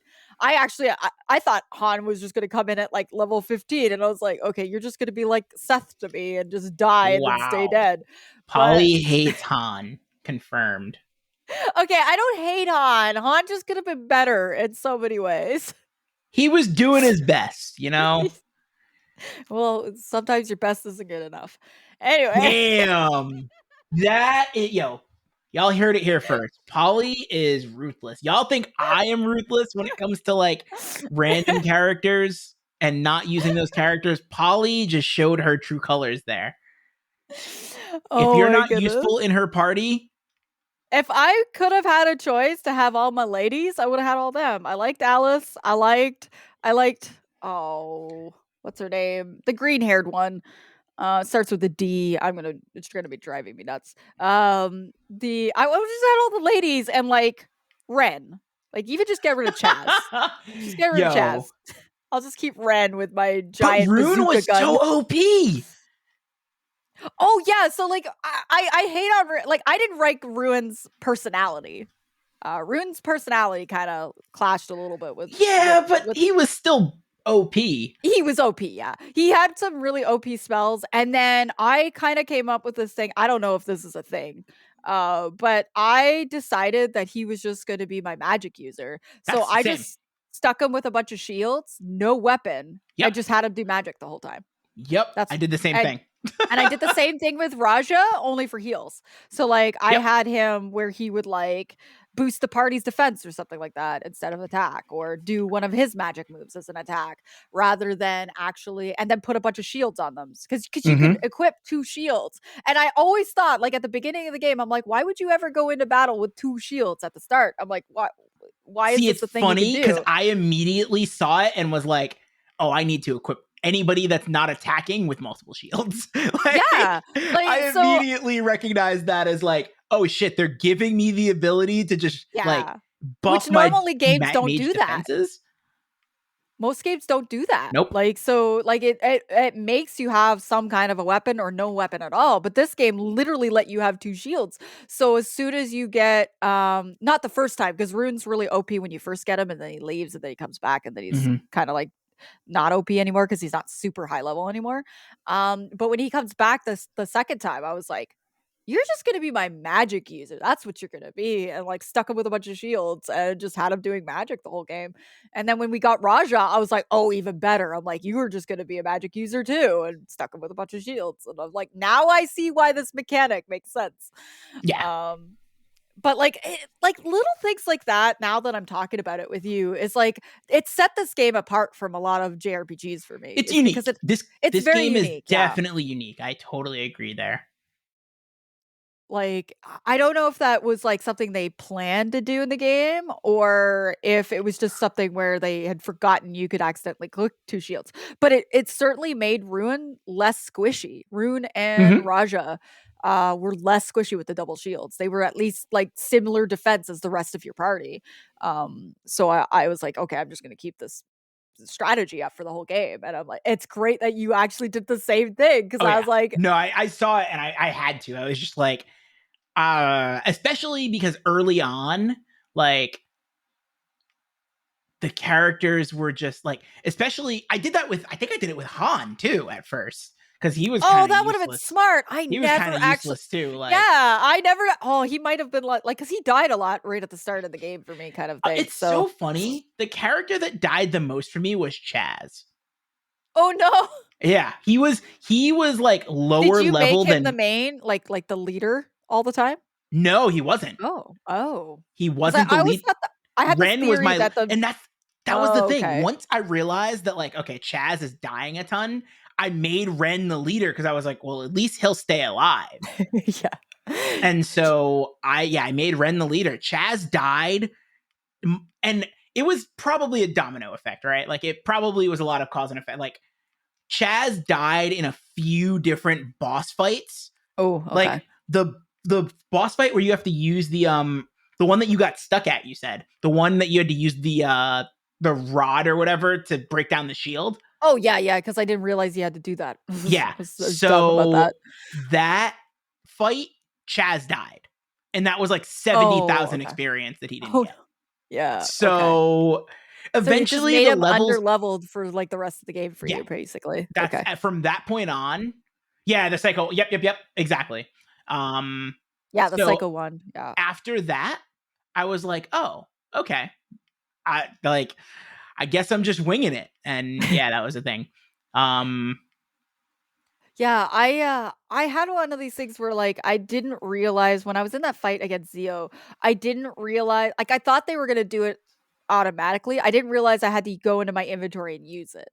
So, like, I spent part of that, I'm like, everybody just keeps, like, getting, like, dying quickly. Like, I spent most of it just reviving, and then I'm like I was looking through, like, items, and I saw it there, and I was like, "Oh, what are the chances I'm supposed to use this stupid thing?" And then I I used it, and realized I was that like, that was I I was realized so that mad. I had to use it as soon as I went to equip it, and it was significantly worse than all of the rest of my stuff, and I was like, oh, this is definitely a use. I was like, I thought this he is would like a do it use or like automatically, a so I just throw thought he was like item. a hard boss. Like I just thought he was just gonna be a really hard boss, and I'm like, Mhm. okay, I'm doing like little damage. Maybe he's just like it's Wait, gonna be one of you were those hitting like for one. yeah, I was doing like no damage, and I'm like, okay, well maybe in my brain I'm like, okay, well maybe it just lowered his health. So I was like, rather than having like 5,000 HP, maybe he only had Interesting. like 100 HP. Okay. So one damage each. I mean, eventually I'll get to 100 and he'll die. And then when people just kept wiping, I'm like, no, I'm doing something wrong. And then when I saw it in the inventory, and I was like, oh, I'm probably supposed to use this. So I used it, and then I started doing damage, and I was like, oh, okay, I Yep. feel dumb. I feel dumb. And It gave but me that Golden Sun mechanic 2 Trident vibes. yeah, That's which I okay. The funny thing is because you rushed into the stream being like, "Did you equip the thing?" And I'm like, "Oh yeah, I equipped this thing." And you're like, "Whew, I just did it." I was like, mhm. "Okay, I just did it in my golden Yeah, sun run." you You'd just straight think up I would used it have and done you were that for fine. Yep. this, but that gameplay mechanic taught me that there was a couple items in the games where they did magic Oh, if I you didn't know use that. them. So there was the only one I figured out was the Thunderclaw. So if you left the Thunderclaw in your inventory, because I had bought I actually accidentally bought 3. I thought I only bought 2, but I bought 3 by Mhm. accident. And so I had like 3 Thunderclaws, and then I equipped the 2 on Narika, and then I had it just in the inventory. And I'm like, wait, why does it say I can use this in the inventory? And I used it, and it did like an electric spell, and I was like, okay, well now Rune's gonna do this instead of using it. That's funny because I totally But it was the didn't. only one I figured it out. I don't know if there was more. It's oh my goodness. That's so funny because you say that. I did not use items that weren't healing items, like I said earlier. Like anything that Oh, wasn't a okay. healing item. So I used healing items and I used items to teleport. If it wasn't those two things, I sold it or equipped it as soon as I got it. If it if it Oh, okay. if it wasn't something that was better than the equipment I had, I sold it. Okay, yeah, so, like, I did do, like, a lot of, like, selling and stuff like that, but like I said, I had accidentally had, like, 3 Thunderclaws, No, that makes and I sense. didn't realize I had bought too many, and then I saw it in the inventory, and I was like, "What? Why can I use this?" And I just like, Whatever, maybe." I pictured it would just be Rune chucking a claw at an enemy, and I thought it'd be funny. I was like, "Okay, maybe there's this, like, throw command I didn't know existed." Mhm. And no, it did, like, a lightning spell, and it stayed in my inventory, and I was like, That's pretty cool. oh, okay. So I realized that partway through a dungeon, so then I could like save Rune's magic so that I could Mhm. use it against the end boss because it often didn't give you a way to heal your tech points before a boss or anything. So I just got him using that as a macro where he would just so I don't have to go through the pages of items and click on it again. I just set up as a macro, That makes and sense. then Yep. that was his attack for a I portion of the probably should game. have set up macro like I probably should have set up macros for like healing and stuff, but I was worried that it wasn't going to be I was worried the healing wasn't going to heal the person that I wanted it to heal. So I was like, nah, whatever. Um, but yeah, no, I think that the item system was, while it's not the worst inventory, It is not the um, worst, no. yeah, it's definitely not Suikoden 1 levels of bad inventory. Oh, no, don't tell me that. Um, Y'all are making me try to play that's that literally game. the only thing that's bad about Suikoden 1 is the inventory system. The inventory system is it's Okay. worse than Lunar. Oh, don't tell And me that. Lunar's inventory That system makes me isn't great sad. either. Um, yeah, Oof, Suikoden that is One's inventory system is pretty bad. Like you can lose key items in Suikoden One inventory. Like yeah, it's bad. okay, like, It is give not me great. the if I have to play this game up, please give me this No, no, warning no, so no, I no. don't end I'll up make sure that you don't have to lose any. Like you'll be fine. I would cry. That's Oh why yeah, I no, was so scared of this game too, of just like I'm like, "Can you sell the Psycho Wand by accident?" I'm like, "Do I still need the Psycho no. Wand?" That's But it wouldn't let you sell it, so I was like, yeah. "Okay." Which I like games where it's like a key item, they don't let you sell it. Mm-hmm. Or in Golden Sun's case where you could sell it and get it back. Yeah. Like, you could sell a lot of, like, their key items and get them back. Some of them you couldn't, but some of them you could, and just go back to an artifact place and you could buy it back or whatever. So that's kind of nice in Golden Sun that they did that. But yeah, so this game like wouldn't let you actually sell anything that was important. So I was like, okay, okay, all right, I won't end up like accidentally selling something I need I and getting like definitely soft lock. tried to sell the first vehicle, and it was like, you can't sell Oh this, and I was like, no! Oh damn. yeah. Oh yeah, because you didn't need it anymore at a No. certain point. I didn't even think to try to sell that. That's hilarious, I was actually. like, maybe this is like, because you had sent me a screenshot of like how you had so much money, and I was like, maybe this is how she got so much money. And I tried to sell it, and I was like, nope, she just went ham. It was all the like little hunter guild quests and stuff like that giving me a ton of money. Because Makes like the sense. last one you do, I think the last one was the one with the birds actually, and it gives you 100,000. Just on itself. No, Oh, not okay. the one with the birds, because you don't get anything for the birds. There was one where you got like 100 oh, you have to go through another, you get a little bit of story with it. And it's basically one of the backup system, like mainframe like, so they made like you have the mainframe that Ren like connects into, right? Mhm. And then they made a backup system just in case that one failed, and your quest is to go and stop that because it's trying to kill everybody. And it's because the backup system like was corrupted and or whatever. So you basically like have Ren and Rika being like, "We're so sorry, we have to like shut you down." And like the computer's like, "No, don't shut me down. I'm here to save people." Blah blah blah. But it's like killing everything. Okay. But you get like 100,000 Meseta for that one. Wow. But I like that it gave you a little bit of like more like plot in of the like the technology and stuff like that. And you got a little bit more dialogue between Rika and Ren and stuff like that. So that was kind of nice for Okay. that quest. But That's pretty dope. yeah. And it was like a really good place, like Calandra's saying in chat. It was a really good place to grind too. Like you know those Mm, things I told you about that like connect. combined. Yep. You fought those normally, but like two of Oh. them. Oh, damn. So Okay. you got like This is how you were so high level. This makes this is how I was everything so makes OP, sense. and I had so much money by the end of the game where I'm like, I'm rich. Yep. It's making it rain. I was very rich by the end of the game. And I was like also like full on inventory of like the highest like res and healing items, and I didn't See, end I up using had any of those, them. but I didn't have money by the end. Raja Actually, made it too easy, honestly. Like with him being able to heal your MP, I was like, and him being able to heal and resurrect and yada yada oh, it yada. was I was still a like, grind. Like the final boss was not easy for me, but it okay, maybe wasn't I was too leveled it wasn't again. super difficult. It was what I expected from a final boss fight, right? Like it was just we just I like the I had to different tough it out. forms, but I think I was a little over leveled for the boss I fight. think you were I too. found I found it a little too easy.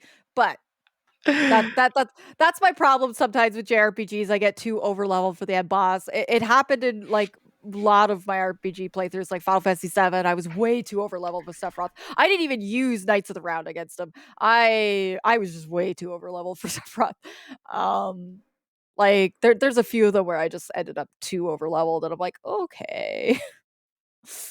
That's a thing. And I think that's what happened this time around is I just got too OP. But, you know, I eh.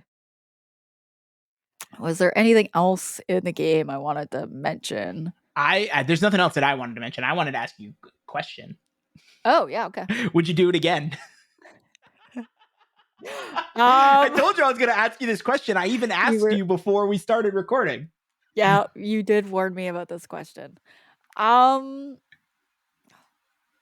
I'm glad that I played it Okay. in a way because there was so much about it that was different. Mhm. And it kind of opened my eyes to like certain mechanical things that could be adjustments for other JRPG games that I feel like they should look at Fantasy Star 4 and like The macro take system, I think, is the the biggest macro thing. system was great. Even just the pixel cutscenes. If you're gonna do like pixel animated stuff, like think how cool it would be if you had like pixel cutscenes and stuff like that too. Like I think that was just really cool. And I like that because it was like a sci-fi and fantasy blend, they did a Mhm. really good job blending that. Where I find Okay. like it's either one way or the other. It's like too Mhm. sci-fi or it's too fantasy. But they did a really good job blending the two of them together. I would do it again just for the experience of saying I played this game because it was unique. Okay. But there was aspects of the game that I might maybe necessarily not have beaten it if it wasn't a podcast game because I wasn't super invested in the story. Yeah, I probably wouldn't have been if wasn't a podcast game either. For me, I have to be really invested in the story to like want to really get to the end and beat it an RPG game. And if I'm like really not enjoying the story or if I'm not super into it, I feel less inclined to do that. And especially how I played this game and how easy things became because I was a little bit too OP. I probably would have stopped. I probably Really not would have. interesting. I probably would have gotten to the end or something like that and just kind of got like distracted with another game and moved Okay. on, which has happened before with me Even with though it was like such a breeze. That's the surprising part. Like I could understand if you were like it was playing it. still like I still had like a lot of like little frustrating things. Okay. Like I did have to rewind a couple times because like I got party wiped one time for a stupid technicality, which was really frustrating. So I'm glad I had to rewind for that. I didn't ever like save state or anything. Like I saved where I needed to do. Oh, I I didn't definitely fast save stated a forward. bunch because I was just like the save There state are was just my save at I that think point. about halfway through the game is when I became a little OP. So I did struggle for the first bit. So I Okay. probably would have gotten to be about halfway through the game, maybe. I might have not have pushed through it just because like I would have like, oh, I've absorbed all the uniqueness of this. I'm not really Hmm. invested in the characters of the story, so I'll just move on from it. But because it's a podcast game, like I really wanted to beat it to go over the entirety of the Hmm. experience. But like I know it keeps saying to me like that's also a review in itself, being like not beating it is also like, hey, I wasn't like wouldn't have been super motivated to beat this game. Um and yeah, it's just yeah, I wouldn't have beaten it Okay. if we did make this podcast. And I know you echoed that because I knew you were really pushing to get through it and you were Oh getting yeah, like I was. so you were to a point where you're like, "Ugh." And then I kept trying to reassure you, being like, you're almost there. You're almost there. You're so close. And then you like just pushed through that one day and beat it. I think the Um biggest thing for me is like, so I mean, to answer my own question, like I typically don't replay games anyway, but like I would see myself replaying this if there was a remake. Because I'd love to see oh this. yeah. I'd love to Mhm. see this in a like in a light that really can, or in a form that can really like get rid of the quality of life issues, because I do think there are a lot of quality of life issues in this game. And I think they Um would have made the story a little bit too, because like you can see it between like older JRPGs with like between I know you haven't played these two, but between Breath of Fire 1 and 2, there's such a mhm, quality of life upgrade between the two, and you're more invested in the story and characters in 2 as opposed to 1. So I feel like yeah, even if they like if they remastered or remade this game, I totally agree. Like they fix a lot of the little quality of life things, but I also think they would have made adjusted the dialogue a little bit to be a little bit more like see, pulling you into those characters it's maybe. really interesting because I actually kind of liked the characters. Outside of Chaz, I didn't like Chaz, but I Yeah. felt like they did a pretty good job of making the I I characters liked Rika. like I like that she was kind of like, eyes wide, like, "Ooh, this is the world," and like never been outside her little electronic area before. Um I think the characters had good I didn't personality. Like I Yeah, think they you know really what? did I have. didn't like the only ones I didn't like was Chaz, Han, and I'm not Rune was a trope in Yes. anime Oh yeah. and video games, Mhm. and he's just that personality trope I'm not like super 100% like sold on. Like at times or whatever, I'm like, okay, yeah, sure. But like he just seemed to needlessly conflict with Chaz. Like it didn't even feel like, like sometimes you get that trope with like the character just like trying to push the main character like to be everything they had. He just picked on Chaz a lot, and then I it was just like there's like no reason for it. And then he was like, "Oh, but there's a reason," and now there's a usually reason. okay. So the thing is, usually I don't like those kinds of characters.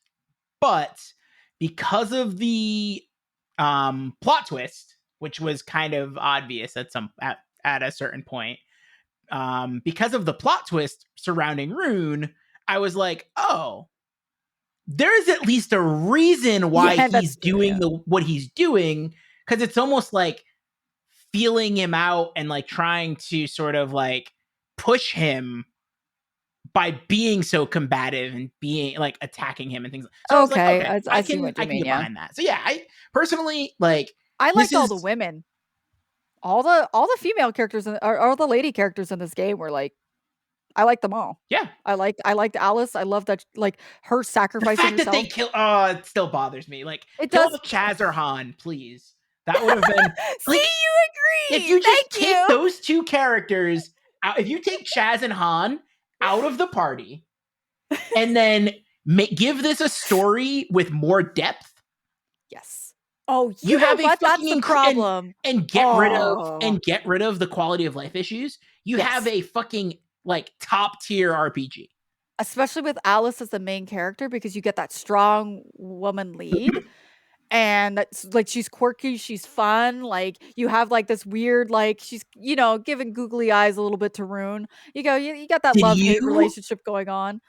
talk to the there was a oh my goodness. There was a town where like you walk in and like everyone is like in love with her and like praising her. I was like, holy shit, like Oh yeah, I mhm. remember that. It was so weird. I was like, I was like, okay. what is happening?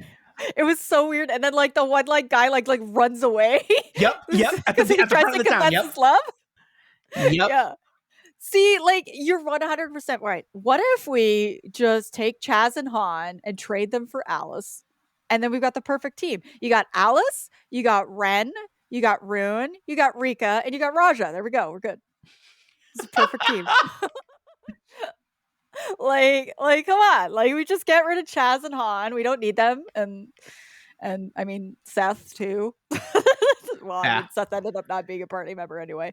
But yeah, you get really honestly, yeah, I think you're right. I think my thing with the character development was literally just I was just not into the main character at all.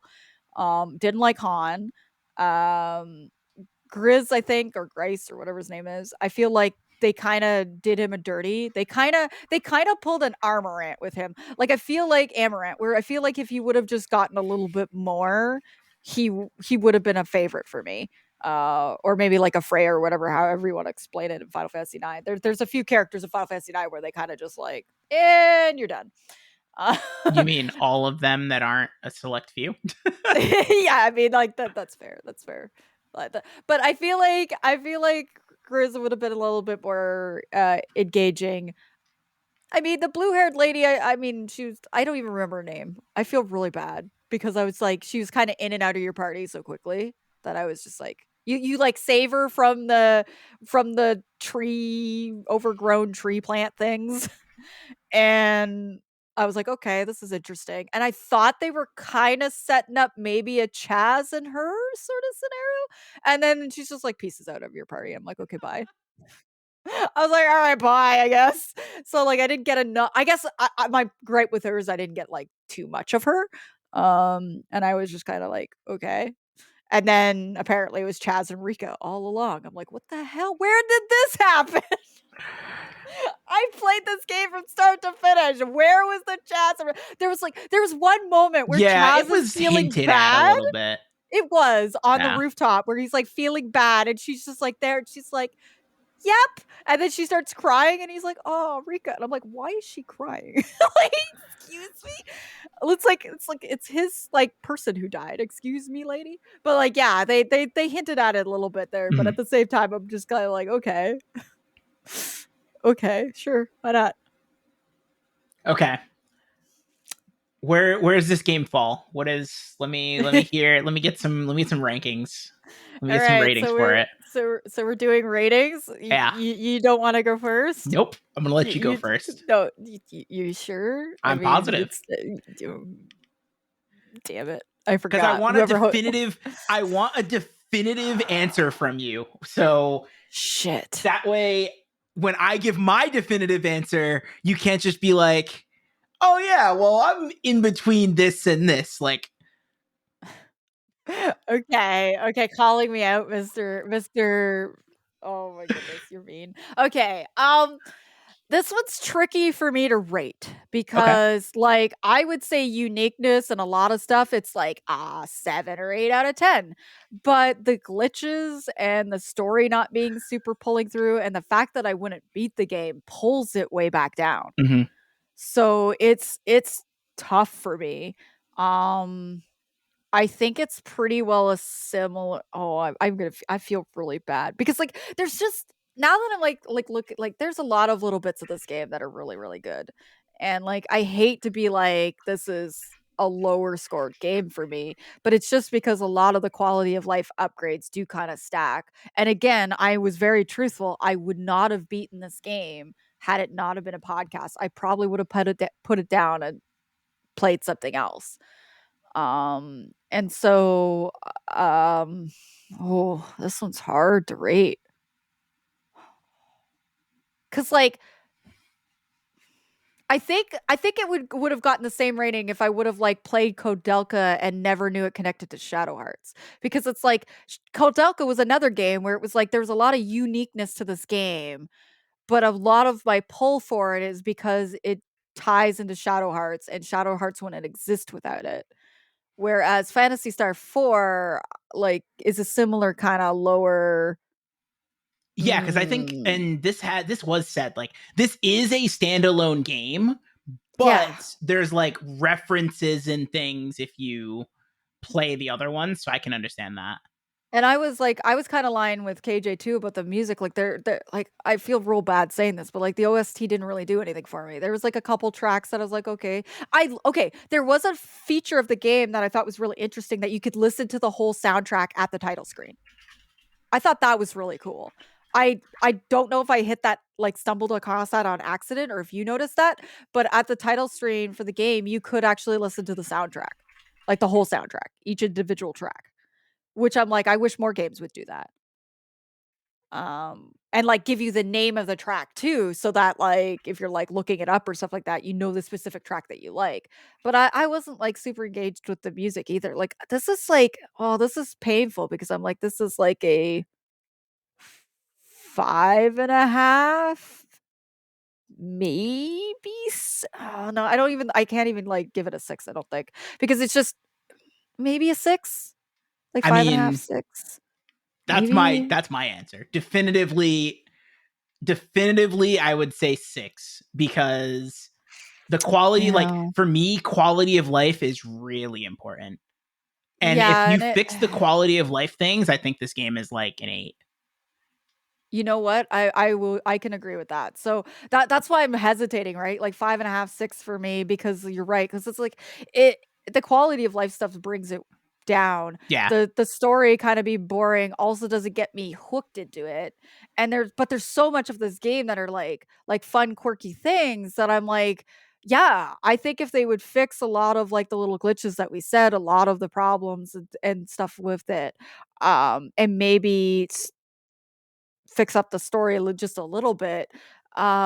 Like the characters, like I liked all the women characters, and I did really like Ren. I thought he was kind of cool. Mhm. It's like he had a bazooka. That was just Yeah, enjoyable. for real He though. had a freaking bazooka. Like, come on. And like I love the art style and I loved all those things. There's so much about it for me. But like, yeah, I think it would be a higher rating, like an 8, 8.5 or something like that. Somewhere higher if if it got a remaster where it fixed all those things and maybe gave me a little bit more of this like more of story. Give me a little bit more on the characters. Give me like maybe even some like side bitsies to like give me more on the characters. I don't know, Mhm. like give me a flashback of Rune back in the day or like his ancestor or something. I don't know. Like just give me a little bit more there and I think I would have like all the uniqueness. I would have been like starstruck. Like there was just so many things that I liked, but like unfortunately it was a game where I was just like, "Oh, I'm when a game isn't enticing enough for me to beat it on its own, That's a low score for me. That's like a 5, a 6 at most at that point, because it's like I'm like, I wanna be pulled to beat this game, or at least pulled to get to the end. And see, Um, it's really funny because I think and so I'll give a little bit of background on, because I think I am a tough critic when it comes to games, right?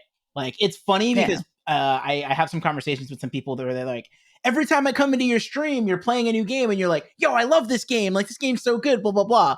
And it's funny because, like I said, I think I am a tough critic because for me, I think there are games, and these are games I did not grow up with, right? Like Yeah. I played Final Fantasy VI for the first time in 2021. Like I played Chrono Trigger still like almost 15 years after it came out, right? Probably longer than that actually. Yeah, closer to Yeah. 20 years after it came out. Um but those games held up very very well. And Yes. so And for me, when I look at any game, mhm. like I'm looking for like it holding up and standing the test of time does matter to me. And I think Yeah. that that's what kind of makes it a like it makes it it's kind of like I realize I acknowledge I can be a tough critic Mhm. when it comes to that. So like that's the kind of that's the kind of hard part. And don't get me wrong, like I understand, and yeah, this was mentioned. This was mentioned in chat too. Kat said it in chat. Like comparing things to Chrono Trigger isn't necessarily fair. No, Um, let's compare it to a game that came out around the same time. So this is where I I mean, don't Chrono like. Trigger did come out like Literally the next year, yes, but, let's just say Chrono Trigger had, like, a crap ton of funding, it was Square, I whatever, mean, it Chrono had a Trigger bunch of did money. have It had a like bunch of money thrown at I it, was where gonna I say feel it did like have like a big so all let's hands on look deck at effort. let's compare it to a game where it didn't have a whole lot of funding to it. Breath of Fire. This is equal to me to the Breath of Fire game. So, like, Breath of Hmm. Fire had a lot of unique stuff about it, and having a character who could transform into dragons, and like it was unique for its time period. But the first Breath of Fire game has a lot of quality of life issues and a lot of backtracking in it that makes it really hard for me to even recommend people go out and play it unless you're like really big in the Breath of Fire series and you want to see its origins. Breath of Fire 2, though, coming out shortly after it, had a lot of quality of life upgrades that makes it a way more enjoyable game and experience. And for Phantasy Star 4, like it's like I'm literally comparing it to games that had came out around the same time. Like Final Fantasy 4 came out 2 years before this game. Like again, yes, it is Square. They probably had a bunch of money. But Final Fantasy 4, even playing the OG 4, doesn't have a lot of these quality of life issues, Hmm. and still holds up a test of time. Had a engaging enough story that you're impactful with. Again, it depends on the person saying. Some people didn't like 4. But for me with this one, it's like I wanna be fair to it that I look back on it for its time period, and while, yes, I probably would have really liked it if I played it way back then with having very little other JRPGs, Hmm. but comparatively, looking at it with Breath of Fire, I think is a better comparison because Breath of Fire had a lot of quality of life, a lot of back oh my god, that game is just a backtracking nightmare, and so but Breath of Fire 2, like, it's like they took everything and they expanded for it. So, like, for me with this game, I think a remaster would've really helped it, Oh, definitely. and If this game got yeah, I would. got remastered, or it's also not enough of, like, a thing to be like, "I don't wanna try any of the Phantasy Star games." No, this actually intrigues me enough that I'm like, I do wanna actually, like, see where they went from here. What were the next games? Like, where did they go? And now thinking about it with online, I didn't play it a whole like, I played some of it, but, like, I'm, like, intrigued of, like, maybe I wanna go explore that." So, like, it was enough that same with the Breath of Fire series. The first game was still like, unique enough for me that I'm like, "I still wanna play Breath of Fire games." So I moved on to 2 and 3 and 4 and yada yada, where it just feels like it just keeps getting better, and then Mhm. 3 and 4 I feel like are on par with each other as being really, really good JRPGs that stand the test of time, 20 years from now will still be like, "Oh yeah, that looks good." Like, and Fantasy Star is also something where I feel like 20 years from now, I'd still look at it and go like, yeah, this still looks good. Like, this is unique. It just needs that like little, like it just needs a few little things like to push it back up for me. No, I agree. Like, I think, like I said, I look at like I look at everything, and I mean, there are some games that came out after some other games, and I'm like, wow, this game is garbage in comparison to games that came out way earlier than it. Yeah. Um, Yeah. because like some games do just hold up really well. And I think, yes, I do think it's fair to say like Fantasy Star 4 was a game that really it had um it had a like it had improvements on the previous games. And I think if you look at some of like honestly, and Toffee makes a great point. Yeah. Um like the development of Fantasy Star 4, I think personally would make the earlier games feel like I couldn't play them. Like I probably won't go back and play them. Like for me, when we picked this game, I was like, okay, if I love this game, then I'll go back and give the other games a shot because like Yeah. I'll deal with the fact that they won't be necessarily as polished. But like if I love this game, I'll go for it. But But with the quality of life already still being kind of like issues in 4, it mhm, doesn't actually make me wanna go back and play 1 or 2 or 3 personally. And it's kind of the same with Breath of Fire, like, that's why I always recommend people start with 2 and go from there. Or, like, honestly, even then, like, I'm like, go with 3 or 4. Like, you don't have to play them in order, which is great, but, like, I often tell people to skip 1. And, like, I think that might be why we were recommended I love the fucking GameStop. I think that's why we were recommended to play 4 because maybe the quality of life issues were an improvement on 4 as opposed to maybe 1, 2, and 3. But that already makes me go, well, then I don't think I really want to go back and play with 2, 3, unfortunately. mhm. But at least with this being so unique and an interesting like universe, it makes me intrigued enough to go forward, at least in my opinion with this rather than necessarily backwards. That makes And sense. some franchises just do that. Sometimes it feels like you'd rather go forward than backwards. With Breath of Fire, that's kind of how I feel, except for like the most recent one. We just pretend that it doesn't exist.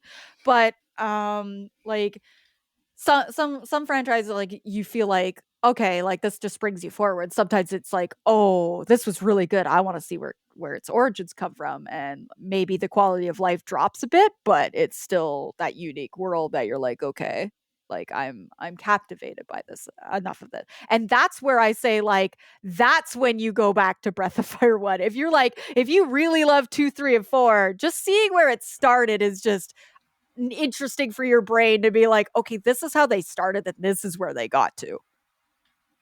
Really? Like even with like the enemy types and stuff like that throughout the game. Mhm. So like that's when I'll recommend 1, but I can't like people like, should I start with 1? Please don't. Please You did don't. say that. I did ask you if I should play Breath of Fire 1, and you said watch somebody play it or watch or just don't play it. Yeah, and I always feel like Breath of Fire 2 is like the remaster of 1. I mean, I know this sounds silly, but it's like Wow. everything I wanted 1 to do, Mhm. 2 did, and just built upon that universe to make it a little bit better for me. So like if like there's a lot of like they technically even connect like timeline wise ish. Interesting. So one is referenced in 2-ish. And 2 takes place a lot later in the future to 1. Mhm. But like so they it's kind of like the remaster of 1 already. So that's why I often just kind of tell people to avoid 1 because I'm like you play 2 and you're fine. Like Okay. it's still in a like it's it still has a couple little things here and there where I was just like yeah, these didn't age well. But but for the overall majority of it, yeah, that's That was my comparison with it. And like 1, 2, 3 kind of thing. And then 4 kind of went on there out there. But 4 is also the most unique in the breath of, well, not the most. People argue Dragon Quarter is, but I just ignore it. 4 visually, if you're just talking about the 4 numbered ones, visually is the more unique one out of the 4 of them. Okay. But doesn't connect technically ish. Like you could still, but they're games you could play all on their own. But yeah, so Phantasy Star 4 for me, like this, if this is better than 1, 2, and 3, which I'm assuming it is, quality of life correctly, like for those I mean, in yeah, chat, that's what everybody said. Everybody said for us to start at 4. Or everybody. It makes me want to go Yeah. forward because of you. Yeah, like I'm intrigued by this, where it goes from here. Kind of, I think. Oh, but there's not really anything to go forward to. Like after this, 4, I'm pretty sure after this they went to online games. Oh, so online was literally the next. Oh, see, I thought there might have been something else in between. Nah, you got like online. They games. went from like Genesis to PS2. Like what? I think they went Genesis to Dreamcast. Which yes. No, that makes way more sense. Which makes sense. Yeah, no. I was like, because I think I played Phantasy Star Online on the PS2 or the GameCube, but you're right, it was on the Dreamcast. I just never got it for the Dreamcast. Or did I play it? Maybe I played it on the Dreamcast. It went Dreamcast to GameCube, if I remember correctly.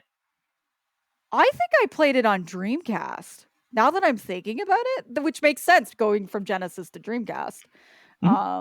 For something in my brain, I'm thinking of like a whole other console generation. So I'm like, did they just forget about the Phantasy Star world and just not do anything for a console? I think in terms of like the turn-based RPGs, they died off, but they did. So 4 is like the last one then, like in the turn-based RPGs, and then they went on the onlines. Oh, that's that kind of bums me out a little bit actually, because like this is enough intriguing that I'm like, Phantasy Star 5? like that kind of bums me out. I didn't know that. See, like I said, I don't want to go backwards, and I might not have beaten this if I didn't have the podcast, but it's an intriguing world enough if it is. I'm like, it's got enough there that it could be like a whole like 15 game Final Fantasy universe. You know what I mean? So that's what I thought was this universe, but it's really not. So they do online, and then what else is there? I'm so ignorant in this world of I'm pretty sure it's just the online games. Like they made a few different online games. They made a few different online games, and then that was it. Huh. Well, that's kind of a bummer. Maybe other people back in the day couldn't get through the quality of life issues. No, people love this game. Yeah, I think that's kind of.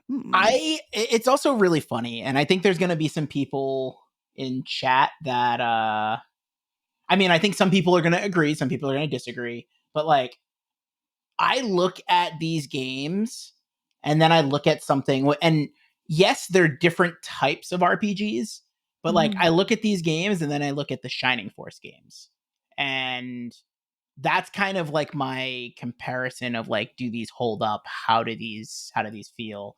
And like, oh yeah, because you really love Shining Force, and I like watching you play it. A lot of people said to me like, Phantasy Star 4 is like the best RPG on the Genesis, but like Shining Force 2 is like, it holds up a lot better in my opinion. And I think Shining Force 2, I know this is a podcast episode about Phantasy Star. We talked about it. I knew there was going to be some Shining Force Phantasy Star 4, but here is my push, like everybody play Shining Force 2 because that game is fantastic. Okay. But I also agree that like, and this was brought up in chat by Cats, like there's a level of there's that line, and either you've crossed it and you play both turn-based RPGs and you play turn-based RPGs and like strategy tactical RPGs, or you don't. Like you either play one or the other. And it's very common that like people will not cross over. I didn't even between the barriers.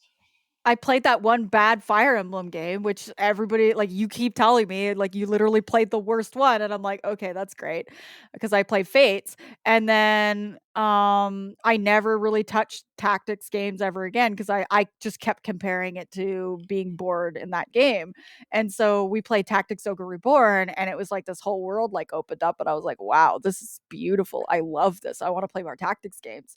So with Shining Force, yeah, it's like I could see it being argued that Phantasy Star 4 is the best, JRPG for the Genesis because Shining Force is a strategy RPG. So it is like you said a different crowd of people. But at the same time, like it's also got me more excited now that I've played tactics game and really enjoyed it. I'm like, I kind of want to almost play the Shining Force 2 game just because I want to see it in comparison to this and then make a judgment of which RPG, whether turn-based or strategy, Mhm. is better. And like I don't know if there's any other I can't think of JRPGs that were on the Genesis, to be perfectly honest. And so maybe saying like it is the best RPG for the Genesis, if there isn't a whole lot of RPGs on the Genesis, I mean, that's like, that's not saying a whole lot. It's different when you get like Super Nintendo, which had a lot of JRPGs, even, even though we didn't get half of them, there was still a bunch of them even that came over. Mhm. You can argue like people can argue. Um, it's like at that point, it's like, is it Chrono Trigger or is it Final Fantasy 6, aka 3, or like which is the best on that console? And people can argue that. But with Genesis, if there's literally not really any much competition, my thing is that when you told me, I misunderstood. So you told me people were saying this was the Chrono Trigger Final Fantasy 3/6 of the Genesis, and I thought based on quality, not based on the fact of it like it being the JRPG to play for the Super Nintendo. Like I was like, oh hell no, this is like Breath of Fire. Are you excuse me? Holly was so mad. She I was was so throwing mad. hands And because I'm I was like, just trying to say, like, basically everybody but says it this makes is the sense. best, Yeah. like, this is the like the cream of the crop for. I haven't played any other JRPG on the Genesis, so I have no comparison what other games are on there. I saw you play Shining Force 2 a little bit and looked kind of interesting. I like the pixel graphics and everything. It held up Mhm. all these years later. But I don't know actually what's on that console, so I'm completely ignorant to it. So I thought people were comparing it to like style of RPG, and with it being super unique right at the start, I was like, oh, okay, it's gonna be really big. But like in terms of like quality, control wise, You it, were it is very similar to offended. like It was funny. yeah. I was so upset because I was like, how are they doing this? But then now it made sense. I'm like, Mhm. oh, I get it now. This makes way more sense now. It's because it was like for the console, it was like the shining JRPG of its time, which there's a lot of aspects of this game that was enjoyable. So I could see why people enjoyed it. And if there wasn't a whole lot of JRPGs for the Genesis, I mean, there's not a whole lot Yeah, I to don't like. know. I don't know a ton of like turn-based RPGs for the Genesis. I know there's the Saturn definitely has more. Like, just I mean, I'm just more like I know more about the Saturn library based on things that I've like wanted to basically like either played a little bit of or want to play. So Okay. Yeah, see, I don't know at all on those consoles. Like I know Dreamcast, which now I'm thinking I must have played Fantasy Star Online on Dreamcast.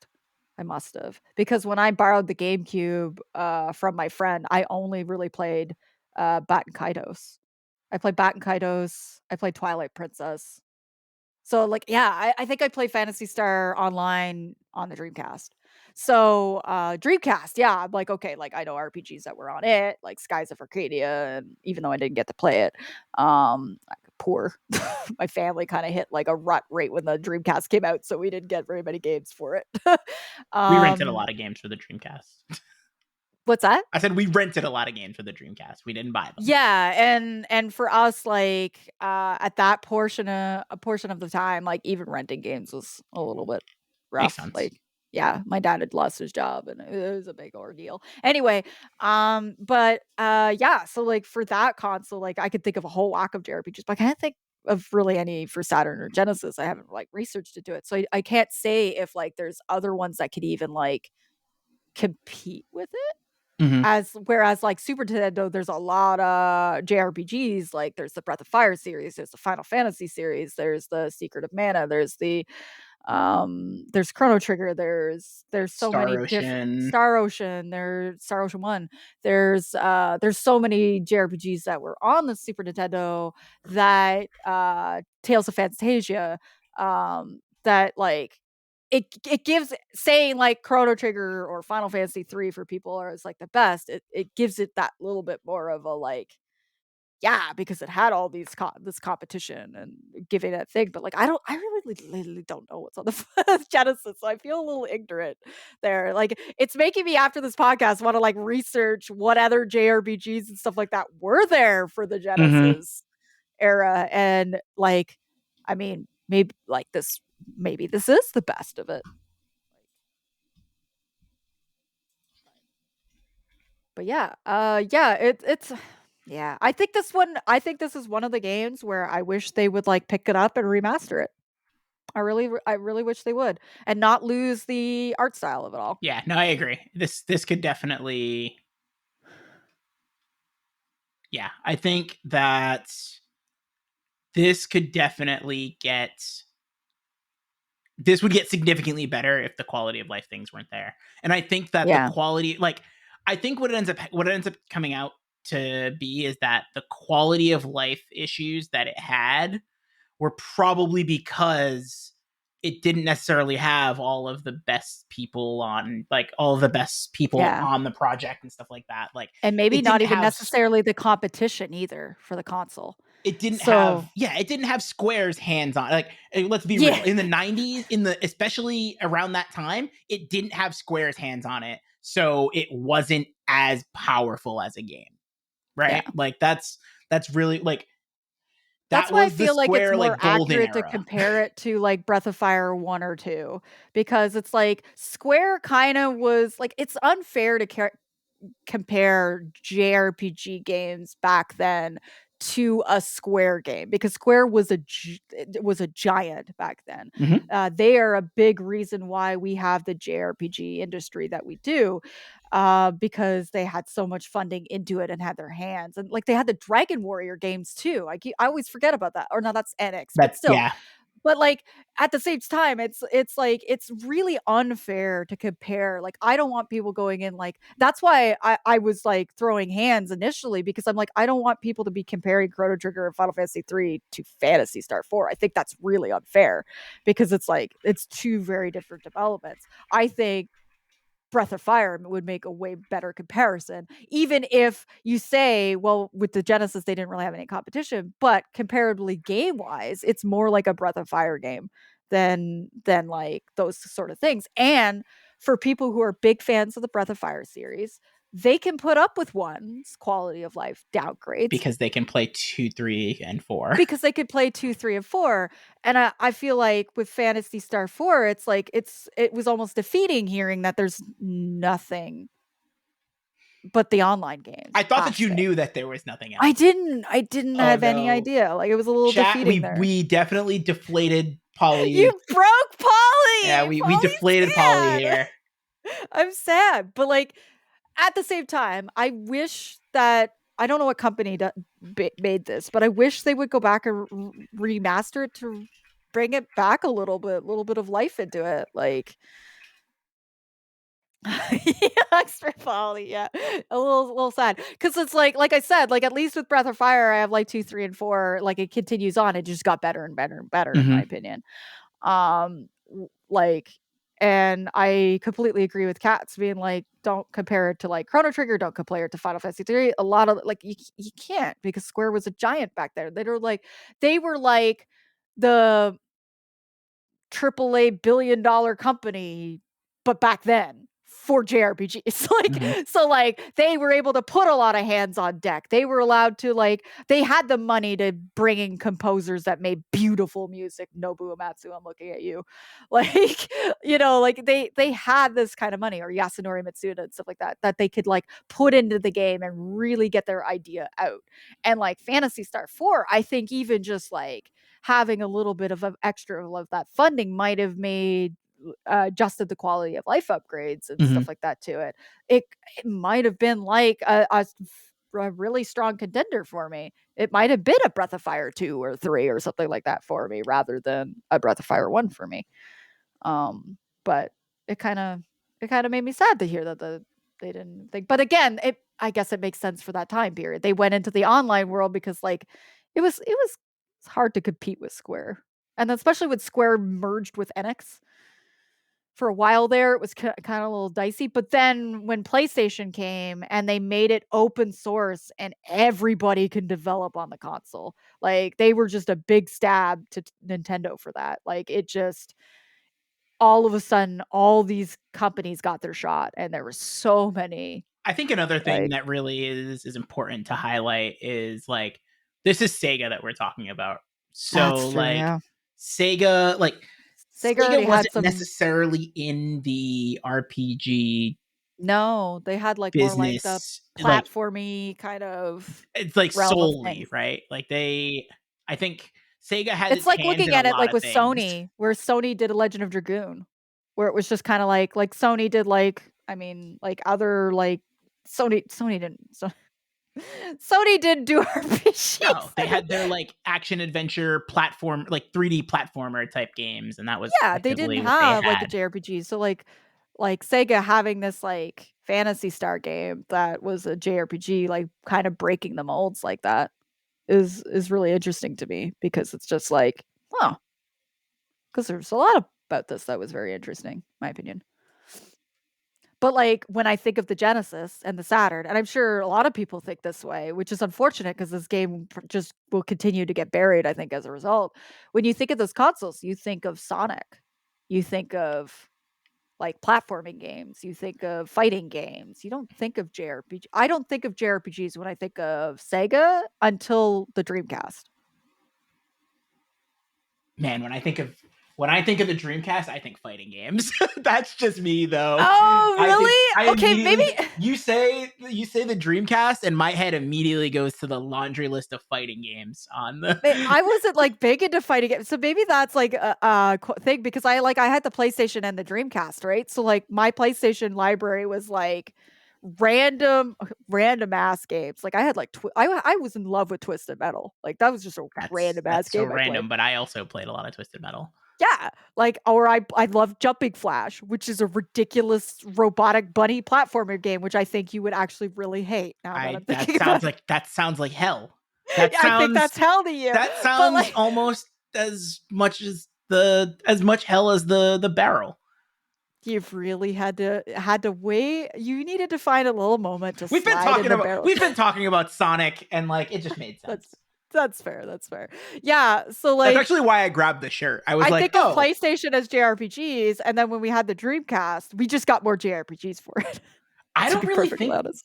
JRPG when I think Dreamcast." Like I said, Fair. I'm thinking fighting games, like I'm thinking Power Stone, I'm thinking Marvel vs. Capcom, I'm thinking Project Justice, I'm thinking the Street Fighter games, um, and then I'm thinking like Sonic Adventure and Sonic Adventure 2. Like those are that's basically where I'm at. Also Dead or Alive. Yeah, to be fair, every time I Um, just think of Sega, any other consoles, I think of Sonic yes, I mean that instantly. makes sense.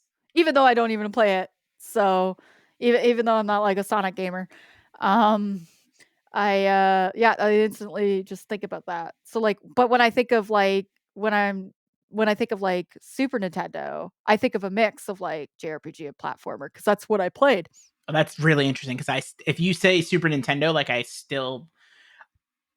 would No, I still played so think many RPGs on that game, on that console. I had more RPGs on that console than I had of any like a lot of anything else. And then we started getting like other games because like my parent like it was like my dad and my brother and stuff like that were kind of like, I want other things. So a lot of random platformer games. So like I think of platformer a lot for that, but I also think of JRPGs. But like the big console I think of it is PlayStation for me.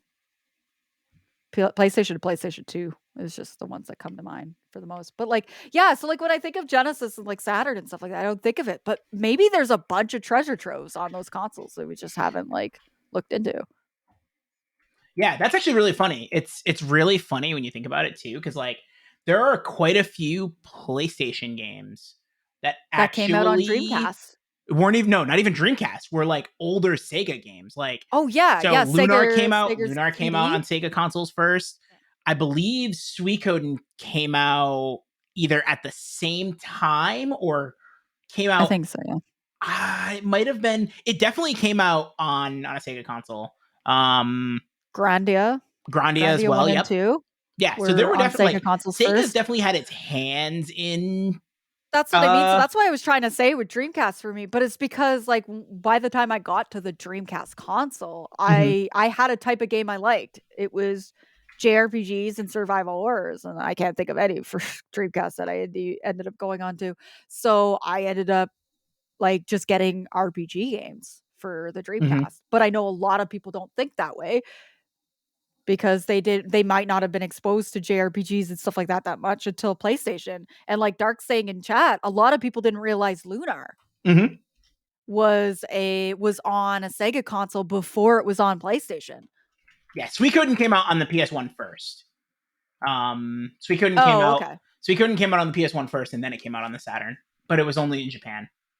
But I think Okay. both Grandia and Grandia 1 and Lunar. I know Lunar came out first on Yes, it did. yeah. It was nice that we had the PlayStation version because they put more in, they made it more of a complete package. They adjusted a few things and added a bit I believe for the PlayStation version. Okay. Um, from the Sega version. But yeah, like a lot of people don't realize that. Like even like a lot of people don't even know Skies of Arcadia exists. And I knew it existed, I just never got to play it. Interesting. That Yeah. is I talked to a lot of like even just people who are like, I like RPG games from back that era. And I'm like, I start listing ones to see if and they're like, what?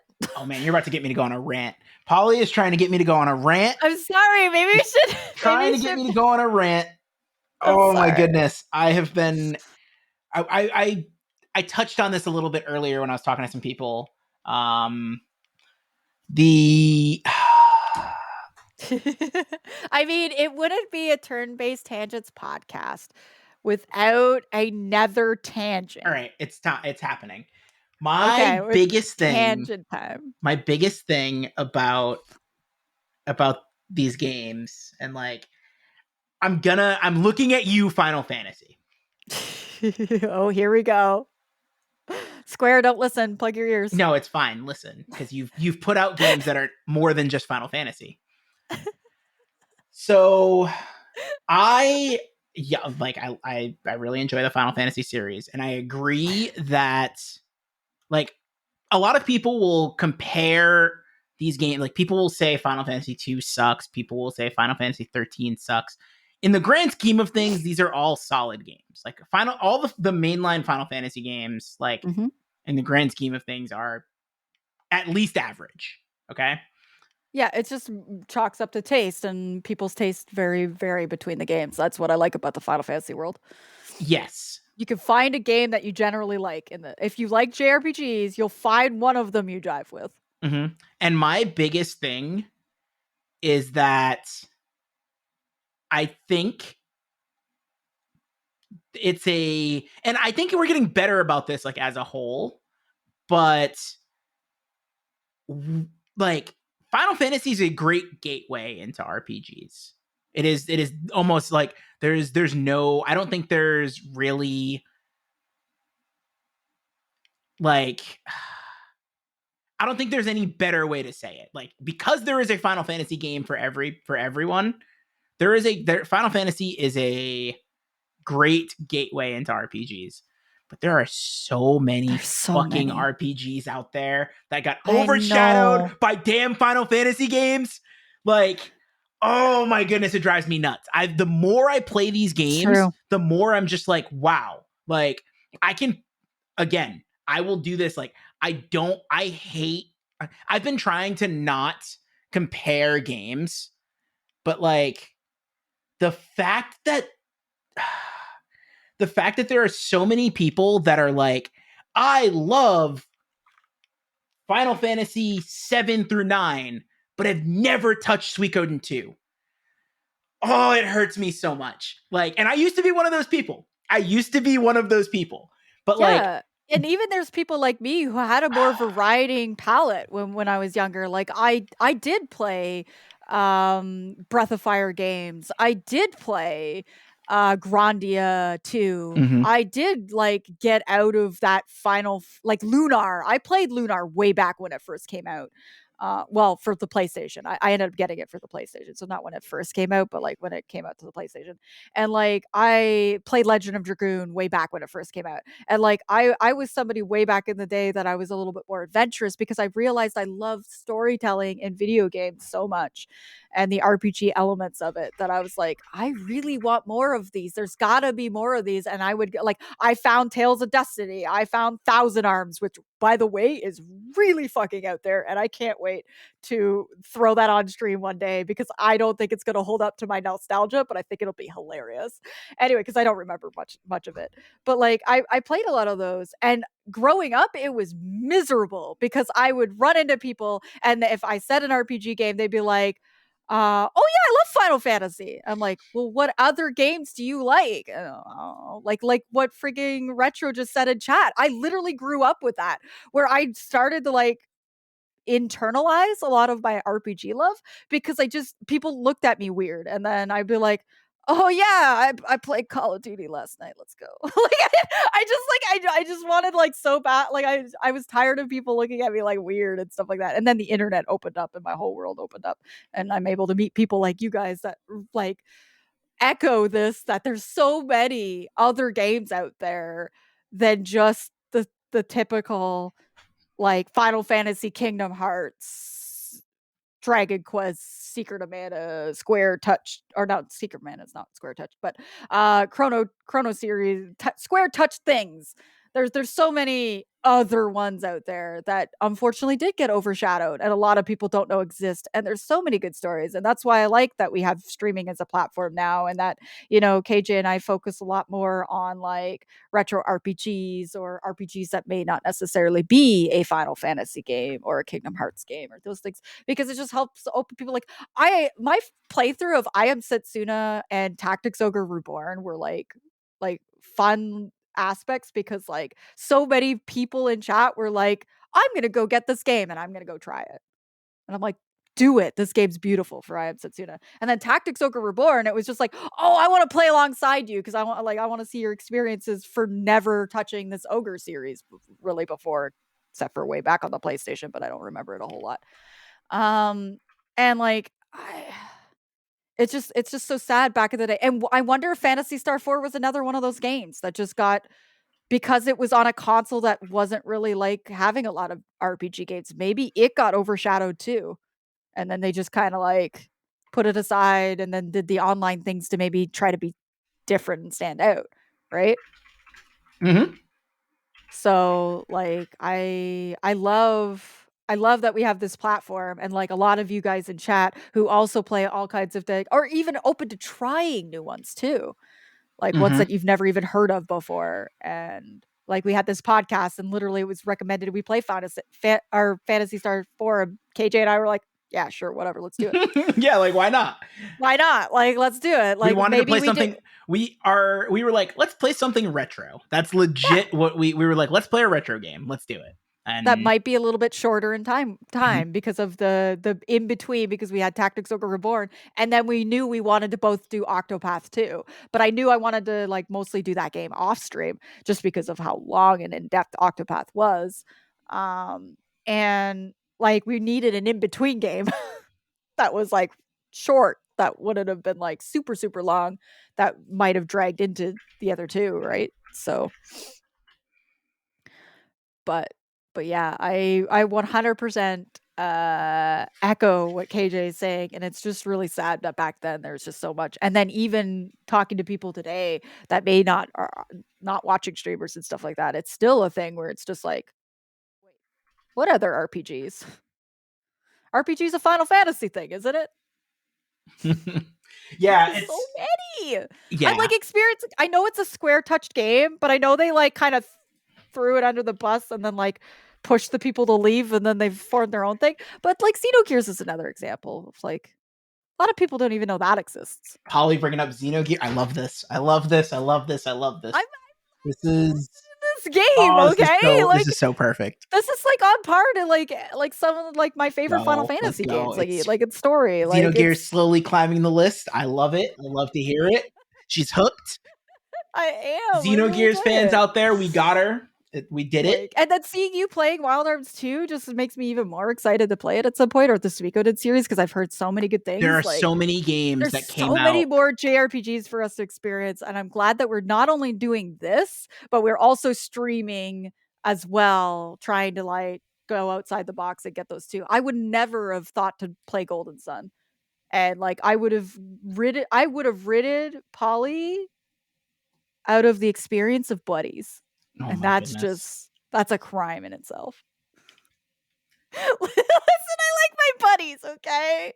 Yeah, no, there are a lot of games that I think just got overshadowed, and it's unfortunate. Like, but it happens. Like, there's all kinds of like generally just like the hype that you can have through marketing, through word of mouth, through just like again people play like when you have a tried and true like product like something like Final Fantasy, like you're coming off of Final Fantasy 6, you get Final Fantasy 7 and it's like people like they had so much marketing and they were able to push the limits of the PlayStation because they had all of the people that were like all of the best developers in the industry, like they were able to really do that. And so it's that's what happens. Like so many games that came out in like the 96 to 2000 timeline got overshadowed by Final Fantasy 7 through 9 because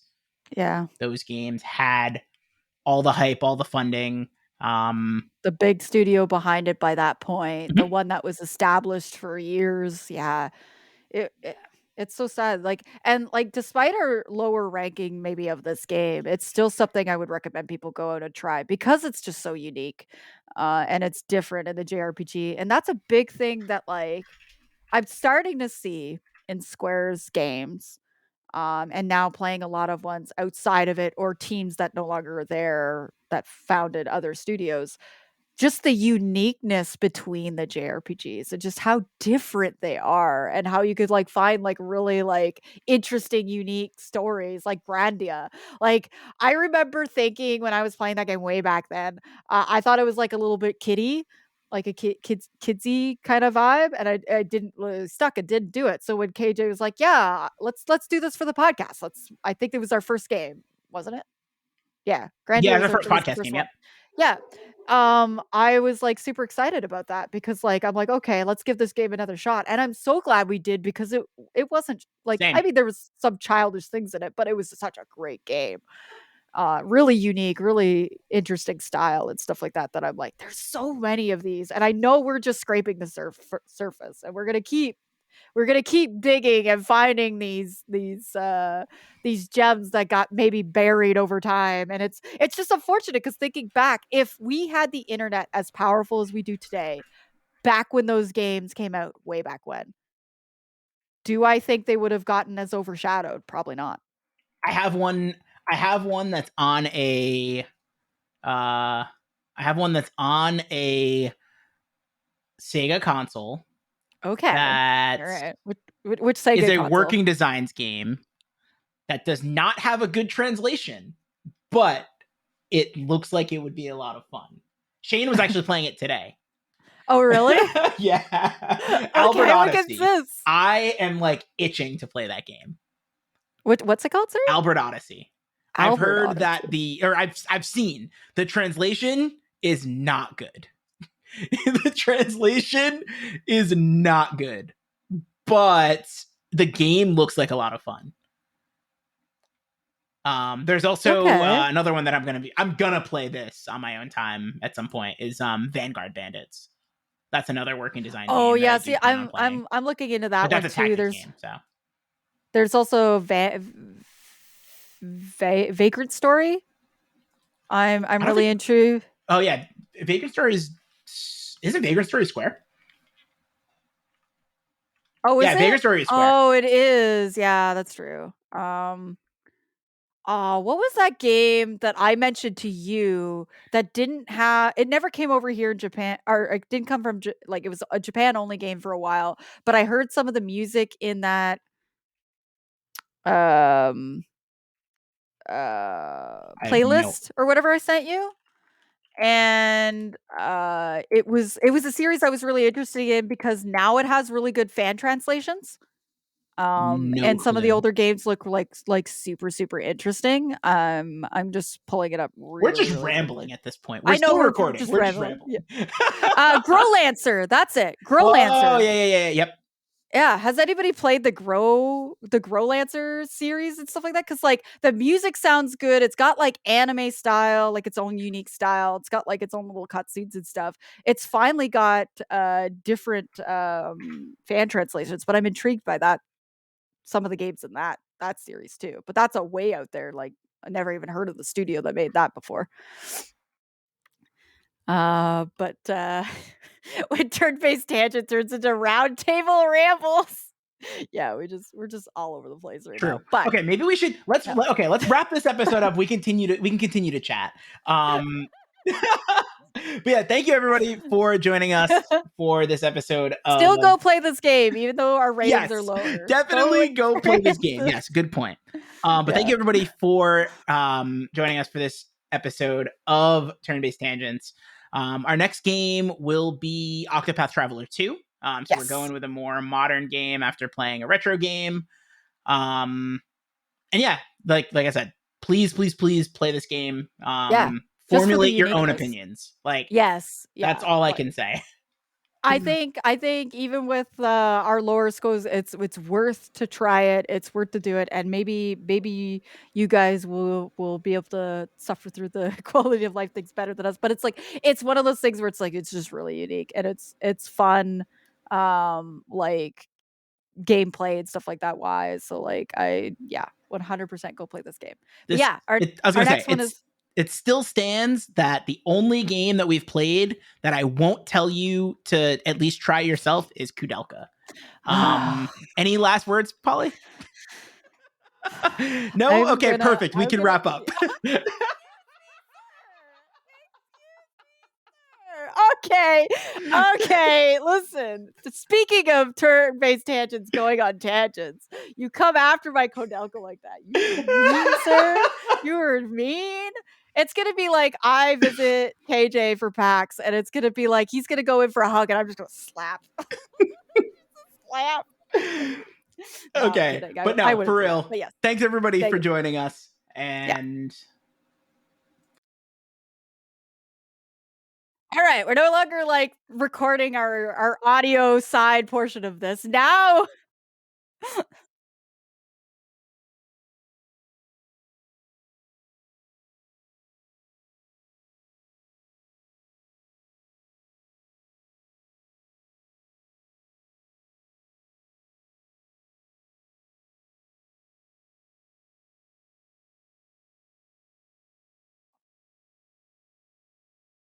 Oh.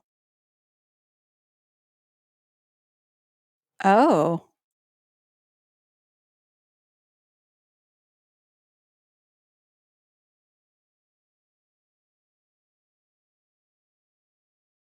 Okay, how do I, like, save out the recording, though? Okay, I just won't close the thingy until we figure that out. Okay. Okay, we won't close it. Okay. Hi, chat. Polly turns up for PAX wearing a Kodelka Oh, I should. Oh, I should. I should wear that the day I meet I not meet, the day come in, visit KJ. Hi, I'm the KJ channel now. This is all mine now. Polly has absorbed into the KJ channel. But yeah, I should make a Kodelka shirt just being like Kodelka's good regardless of what KJ says. And then be like, going for the hug then. Just like take off my coat and be like, that's the shirt I'm wearing. That's what I'm gonna do. Oh, I thought the stream was ending. Oh, Ender, yeah, we record this for other platforms too, which is audio only. So we're like recording it on the side as well. And so we do like a wrap up for that portion of recording, but then generally we continue talking for a little bit longer. So we're still going to bed. I still want a physical copy because you got me. So KJ was like really like, so KJ really wanted me to play I Am Setsuna. So this was the story. He had played it, he liked it, he knew how much I loved Chrono Trigger, and he's like, oh my god, she has to play this game. So he helped get me the digital copy of it. And so I played that and I played that on stream and everything. And oh my god, he was right. So like I want to get a physical copy at some point. It's the same with Tactics Ogre Reborn because Square gave me that copy. I want to get a physical copy of that, but then I'm also thinking, oh, what if I got the PlayStation version? That'd be really fucking cool. But yeah, like I want the physical copies of these now, but I'm a little jealous. Little jealous he has the I Am Setsuna copy, physical copy. But yeah, Ender in chat is a new friend, and it was so funny because like they ended up in Forgotten Stream, and then KJ's like, "Oh my god, I just met somebody who's like I Am Setsuna fan because their username is I Am Setsuna," and I was like, "What?" And I like came a running over to Forgotten Stream. I'm like, "Where are they?" It was.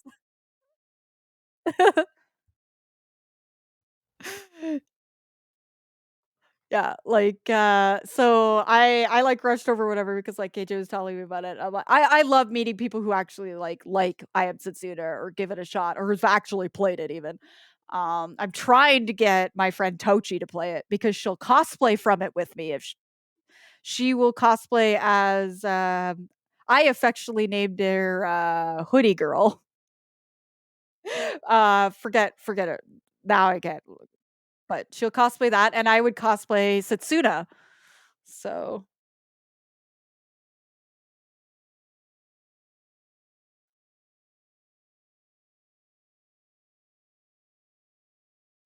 there's so many PSP RPGs I've never even touched.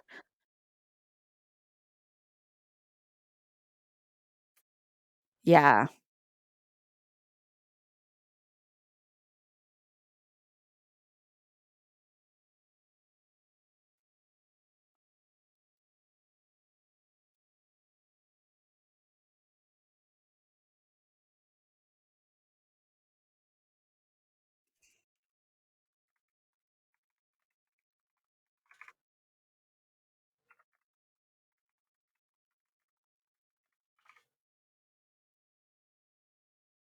Yeah.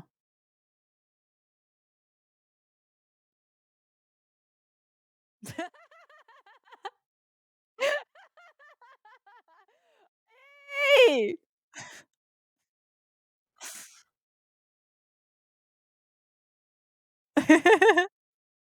It's gonna block out one of us, it's fine. Yeah, that's my secret power. My secret power.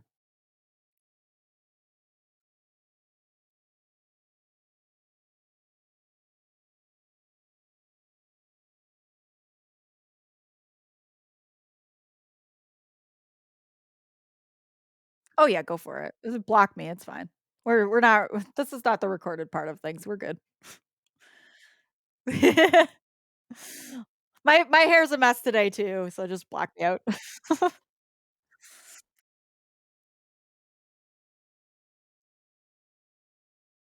I'm super hyped for that last story. I was so happy I found that game.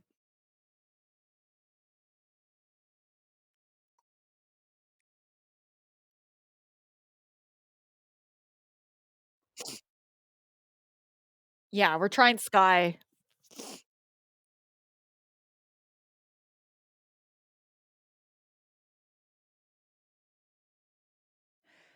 We wanted to so we understand that Chained Echoes is gonna be out before that, but, like, I think it's out now. But we wanted to wait till the physical copy because we both wanted to support and get the physical copy. And we think around August, September is when the physical copy will come out. So that's why we put it there.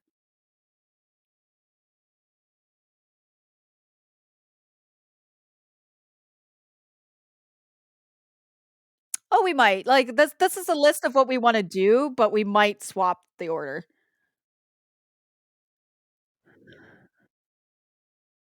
Yeah, so we might swap that in and yeah.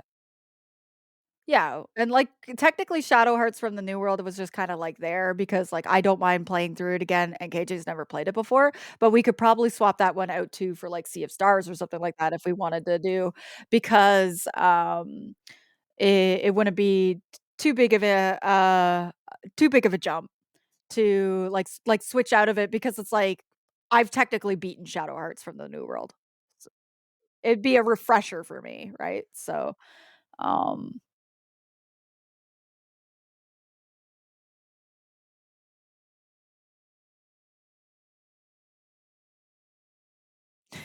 Thanks, Calandra, I'm back.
Yeah.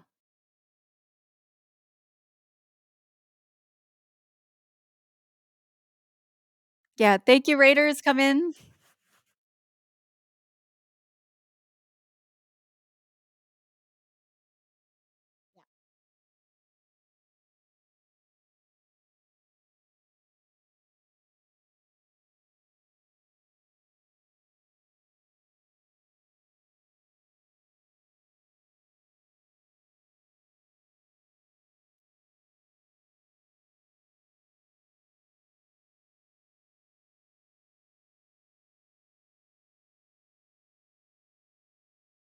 Yeah. Yeah, welcome. Hi.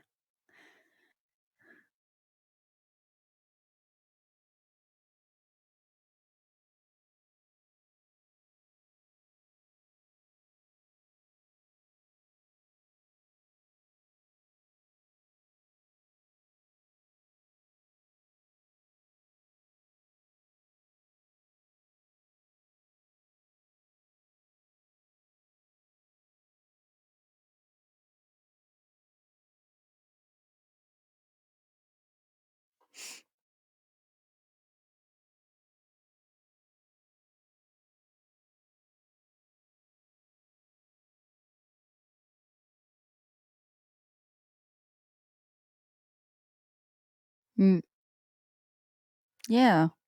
Monster Hunter Story, Yeah.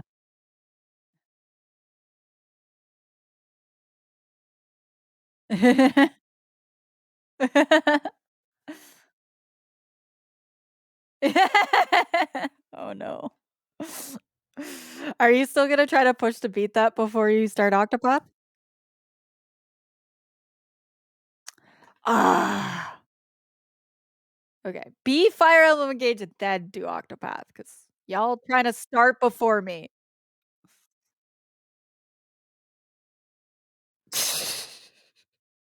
I've tried so the reason why I keep teasing KJ to, like, push it out is because I'll be, starting Octopath on Wednesday on stream. So yeah, honestly, it'd be really cool because, like, if we both did it Wednesday, because you stream Wednesday evening, right? That's true, you do.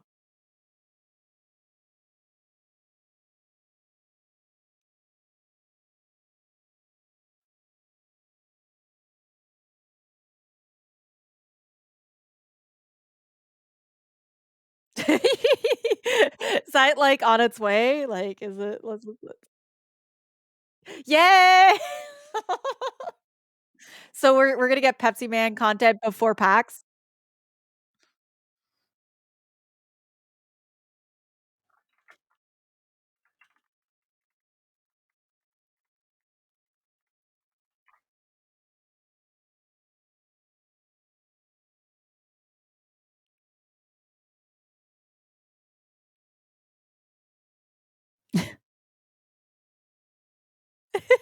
It's gonna be so much fun. I am, like, crying that that was, like I was chanting that in okay, so KJ was playing shitty Saturday games where the community voted on them.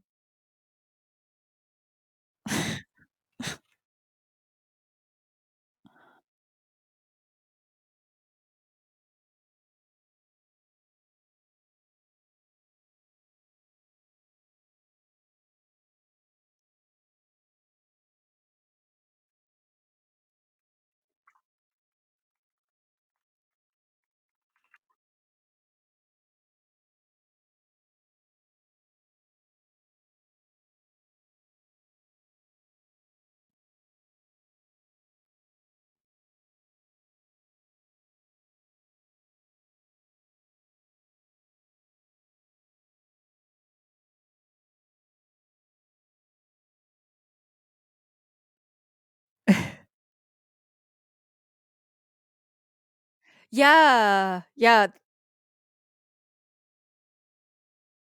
I do, yeah. I don't have the game yet, but it would have been, probably something I threw up or whatever, grabbed.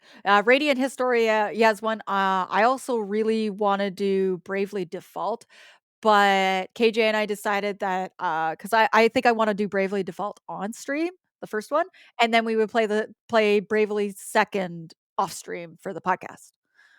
So that might be more of a 2024 podcast game, but that's another one that's, on the list of ones that we wanna do.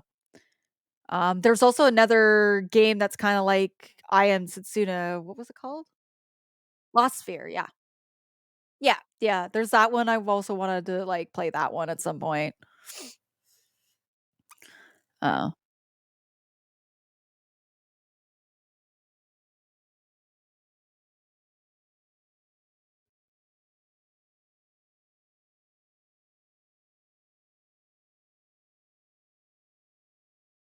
Oh, yeah, like, what oh, yeah.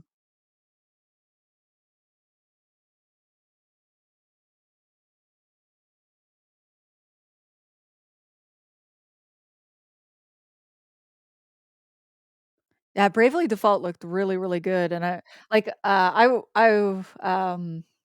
of the community managers got it for me my birthday, and then you got me Bravely Second, I think. Or did you get me both? Yeah, I think you did. Hang on, never community member, KJ's right here. Yeah, because 'cause I'm like, "Oh, right," because, the one I was thinking was, got me the couple Tales games, that's what it was. So you got me the Bravely games, and then, they got me the Tales games. But yeah, I really wanna play and KJ talked to me, and he's like, "I think you should stream Bravely Default." So I was like yeah, because neither one of us, he's never played 2nd, yeah. Oh, okay, yeah, so he has a oh, okay, you've played it, you just haven't beaten it, okay.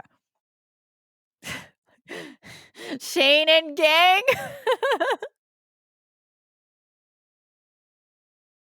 No, that was an honest mistake though, because I got you and Ralph mixed up technically, because he got me the Tales games, 2 of the Tales games, and then you got me the both Bravely games, and I was like, "I just got them mixed up."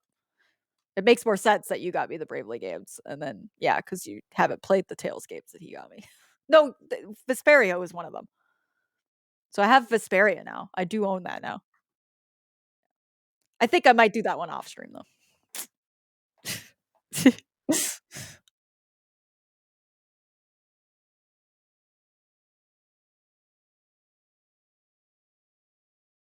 I think Abyss is yeah, I think Abyss is short enough that that one's one of the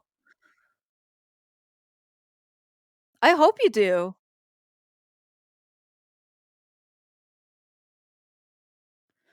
I really hope you play the older Tales games, like Tales of Destiny 1 and 2. Oh, yeah, that's right. Yeah, that's right. We were gonna play 2 for, the podcast at some point, maybe 2.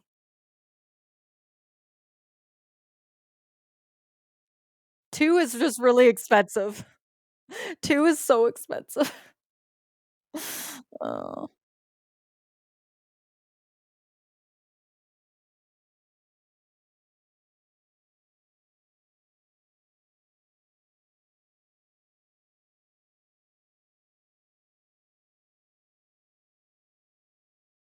Ooh, that would be yeah.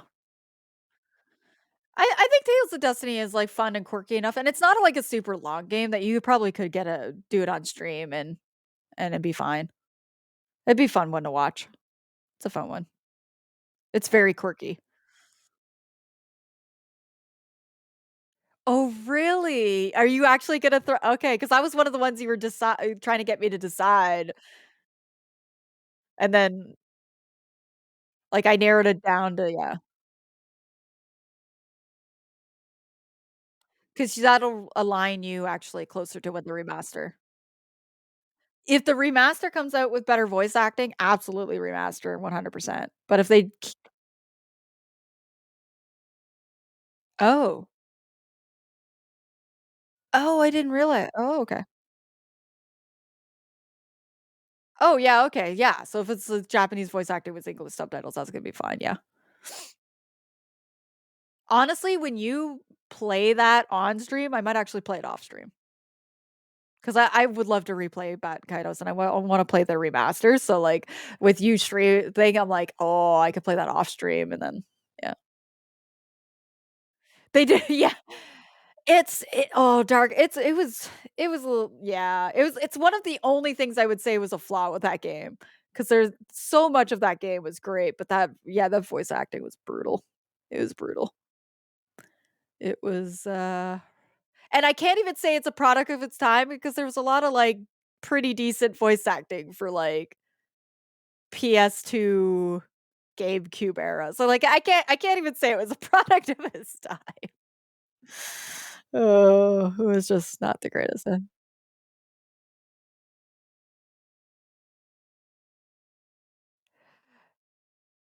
Oh, yeah, it did have that weird distortion sound, didn't it? Almost like it was being put through, like yeah. You know what, Dark? You're revitalizing something. I think it was like it sounded like was was it where it sounded like it was, like, kinda like in a tunnel almost? Or, like, weirdly yeah, yeah, that's it. Okay, yeah, that was the problem. Yeah, it was, like, weird recorded yeah, yeah, that's right. Right, I remember that now. It's been a while since I played the game, so I would be excited to, play that alongside you and then, be extra powerful mod. I don't think anybody's gonna come in and spoil, so I think we'll be fine on that one. Yes, we need to wrap up. You have a yes, and you are gonna get a serve bot head given to you, so you put it on the thing. If it gets hit, you have to. Yeah, but you have to do it if it gets funded. That's what you said. Chat. Chat, be there tomorrow. Be the rage yourself so everybody just stays here, and then they're here for start tomorrow. Come on, please. Alright.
Yes.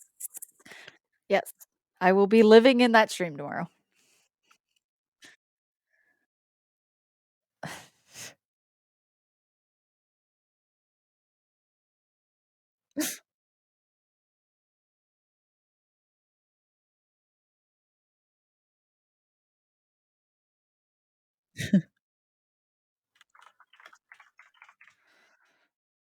You could put up the thing, just cover me again.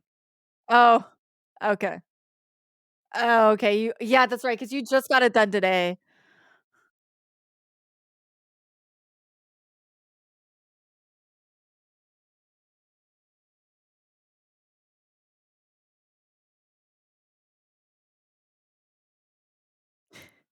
We have to at least get the 500 for Peach. Peach has waited a long time for Banjo.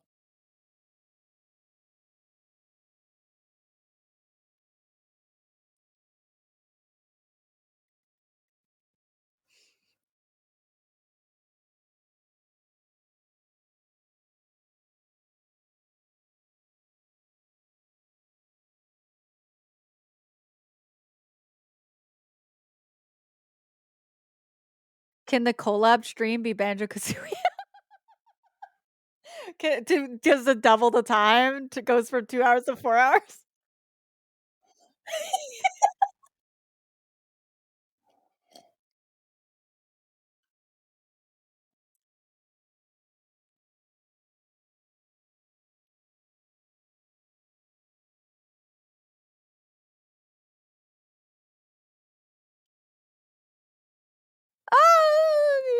We'll talk about it.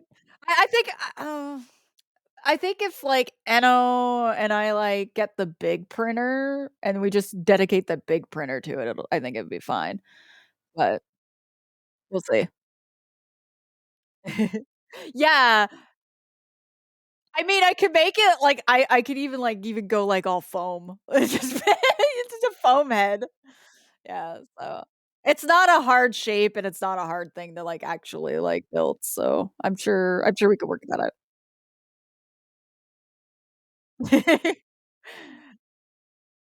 Aw, come on, I didn't wanna have to give you eye holes, that's oh, yeah, definitely gonna have a fedora on top of it, Dark, like, there's no question about it. We'll put it, like, cause it, like, indents at the top, right? Cause it almost looks like a Lego head, right? And then you just put the fedora where it's just, like, attached to the top of the little indent, it'll be fine. Gimp mask with hat.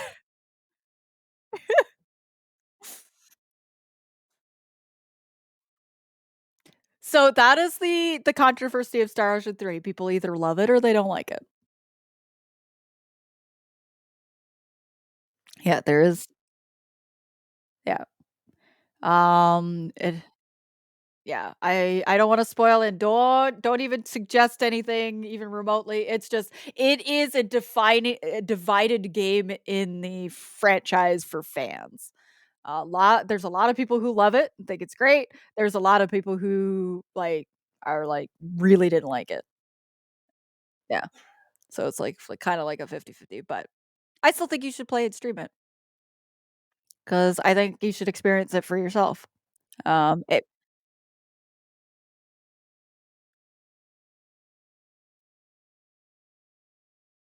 uh, I have okay, so looking at it, I was trying to find people playing, like, maybe something like retro, like we were talking about, and I was like, Final Fantasy, Final Fantasy, Final Fantasy, Final Fantasy. There is yeah, I was just about to say, I think we know the same person. They're playing Super Mario RPG. Is it Dapper? Yeah. Yeah. We could go say hi to Dapper. Calandra! Is Phantasy Star 4 gonna be my Kodelka?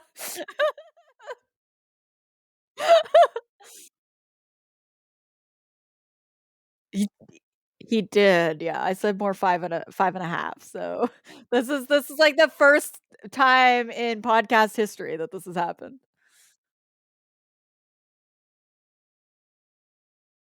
Oh, okay, Kodelka deserved it, you take that back. You're Mm.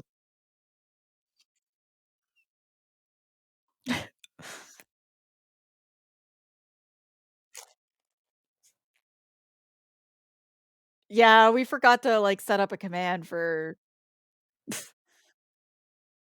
and then to It's fine, it's fine.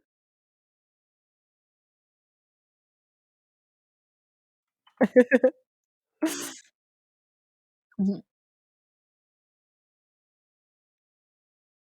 Hey! Hey! Okay, are we rating yet? Bye! I love you guys. Guys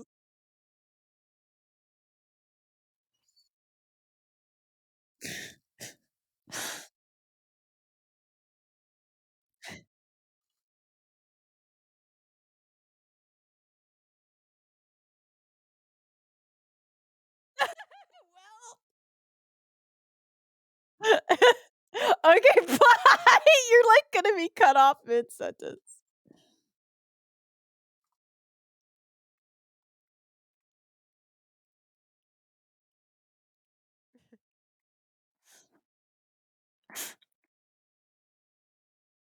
Whoops. Oh, that's funny. What were you gonna say? Oh, right. Oh, shoot. Well, rip. Rip.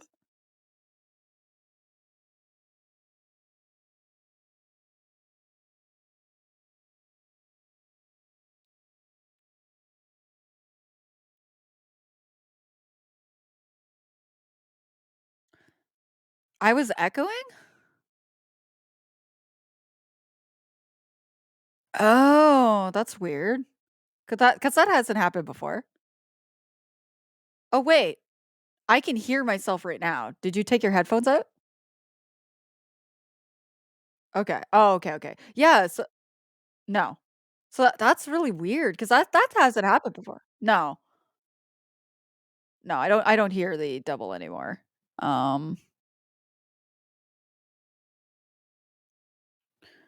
uh, local backup, cloud backup. Okay. How do I save this out just before we get, like if we start talking or whatever, I don't wanna, like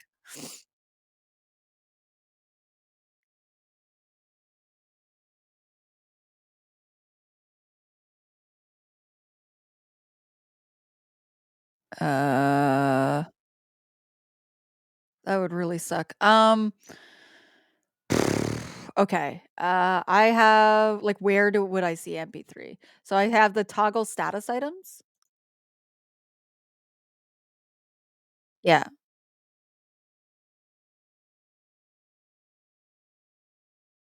No, I don't see any of that. Um,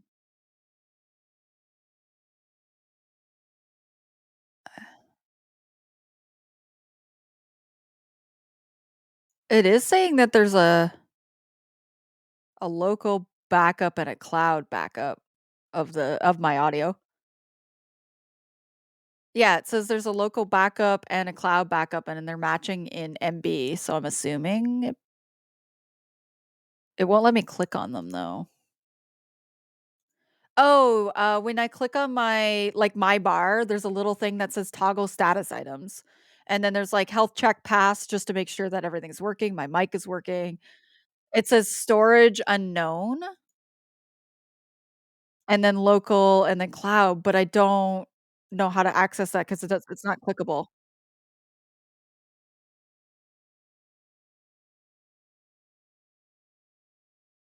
Well, did I only dip a little bit? Like, if there's only, like if it only lost me a little tiny bit, we could, like, cut it. Wait, why? What happened? Oh, I can't click yours at all, I can only click mine. No.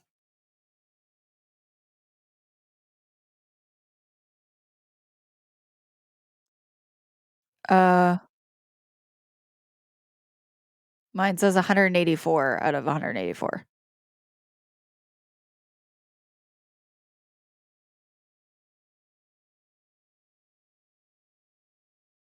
Yeah, I don't wanna leave this until we figure this out because I don't wanna lose the audio, right?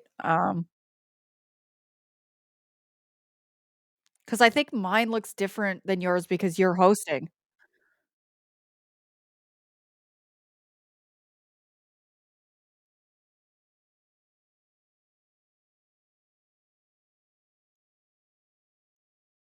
Okay. Weird. Whereas mine looks like yours on my end. Mine shows yours and mine in the green.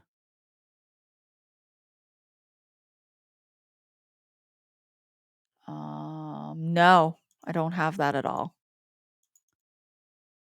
That's so strange. Is there any way that I can get that button? Can't download audio with Zencaster.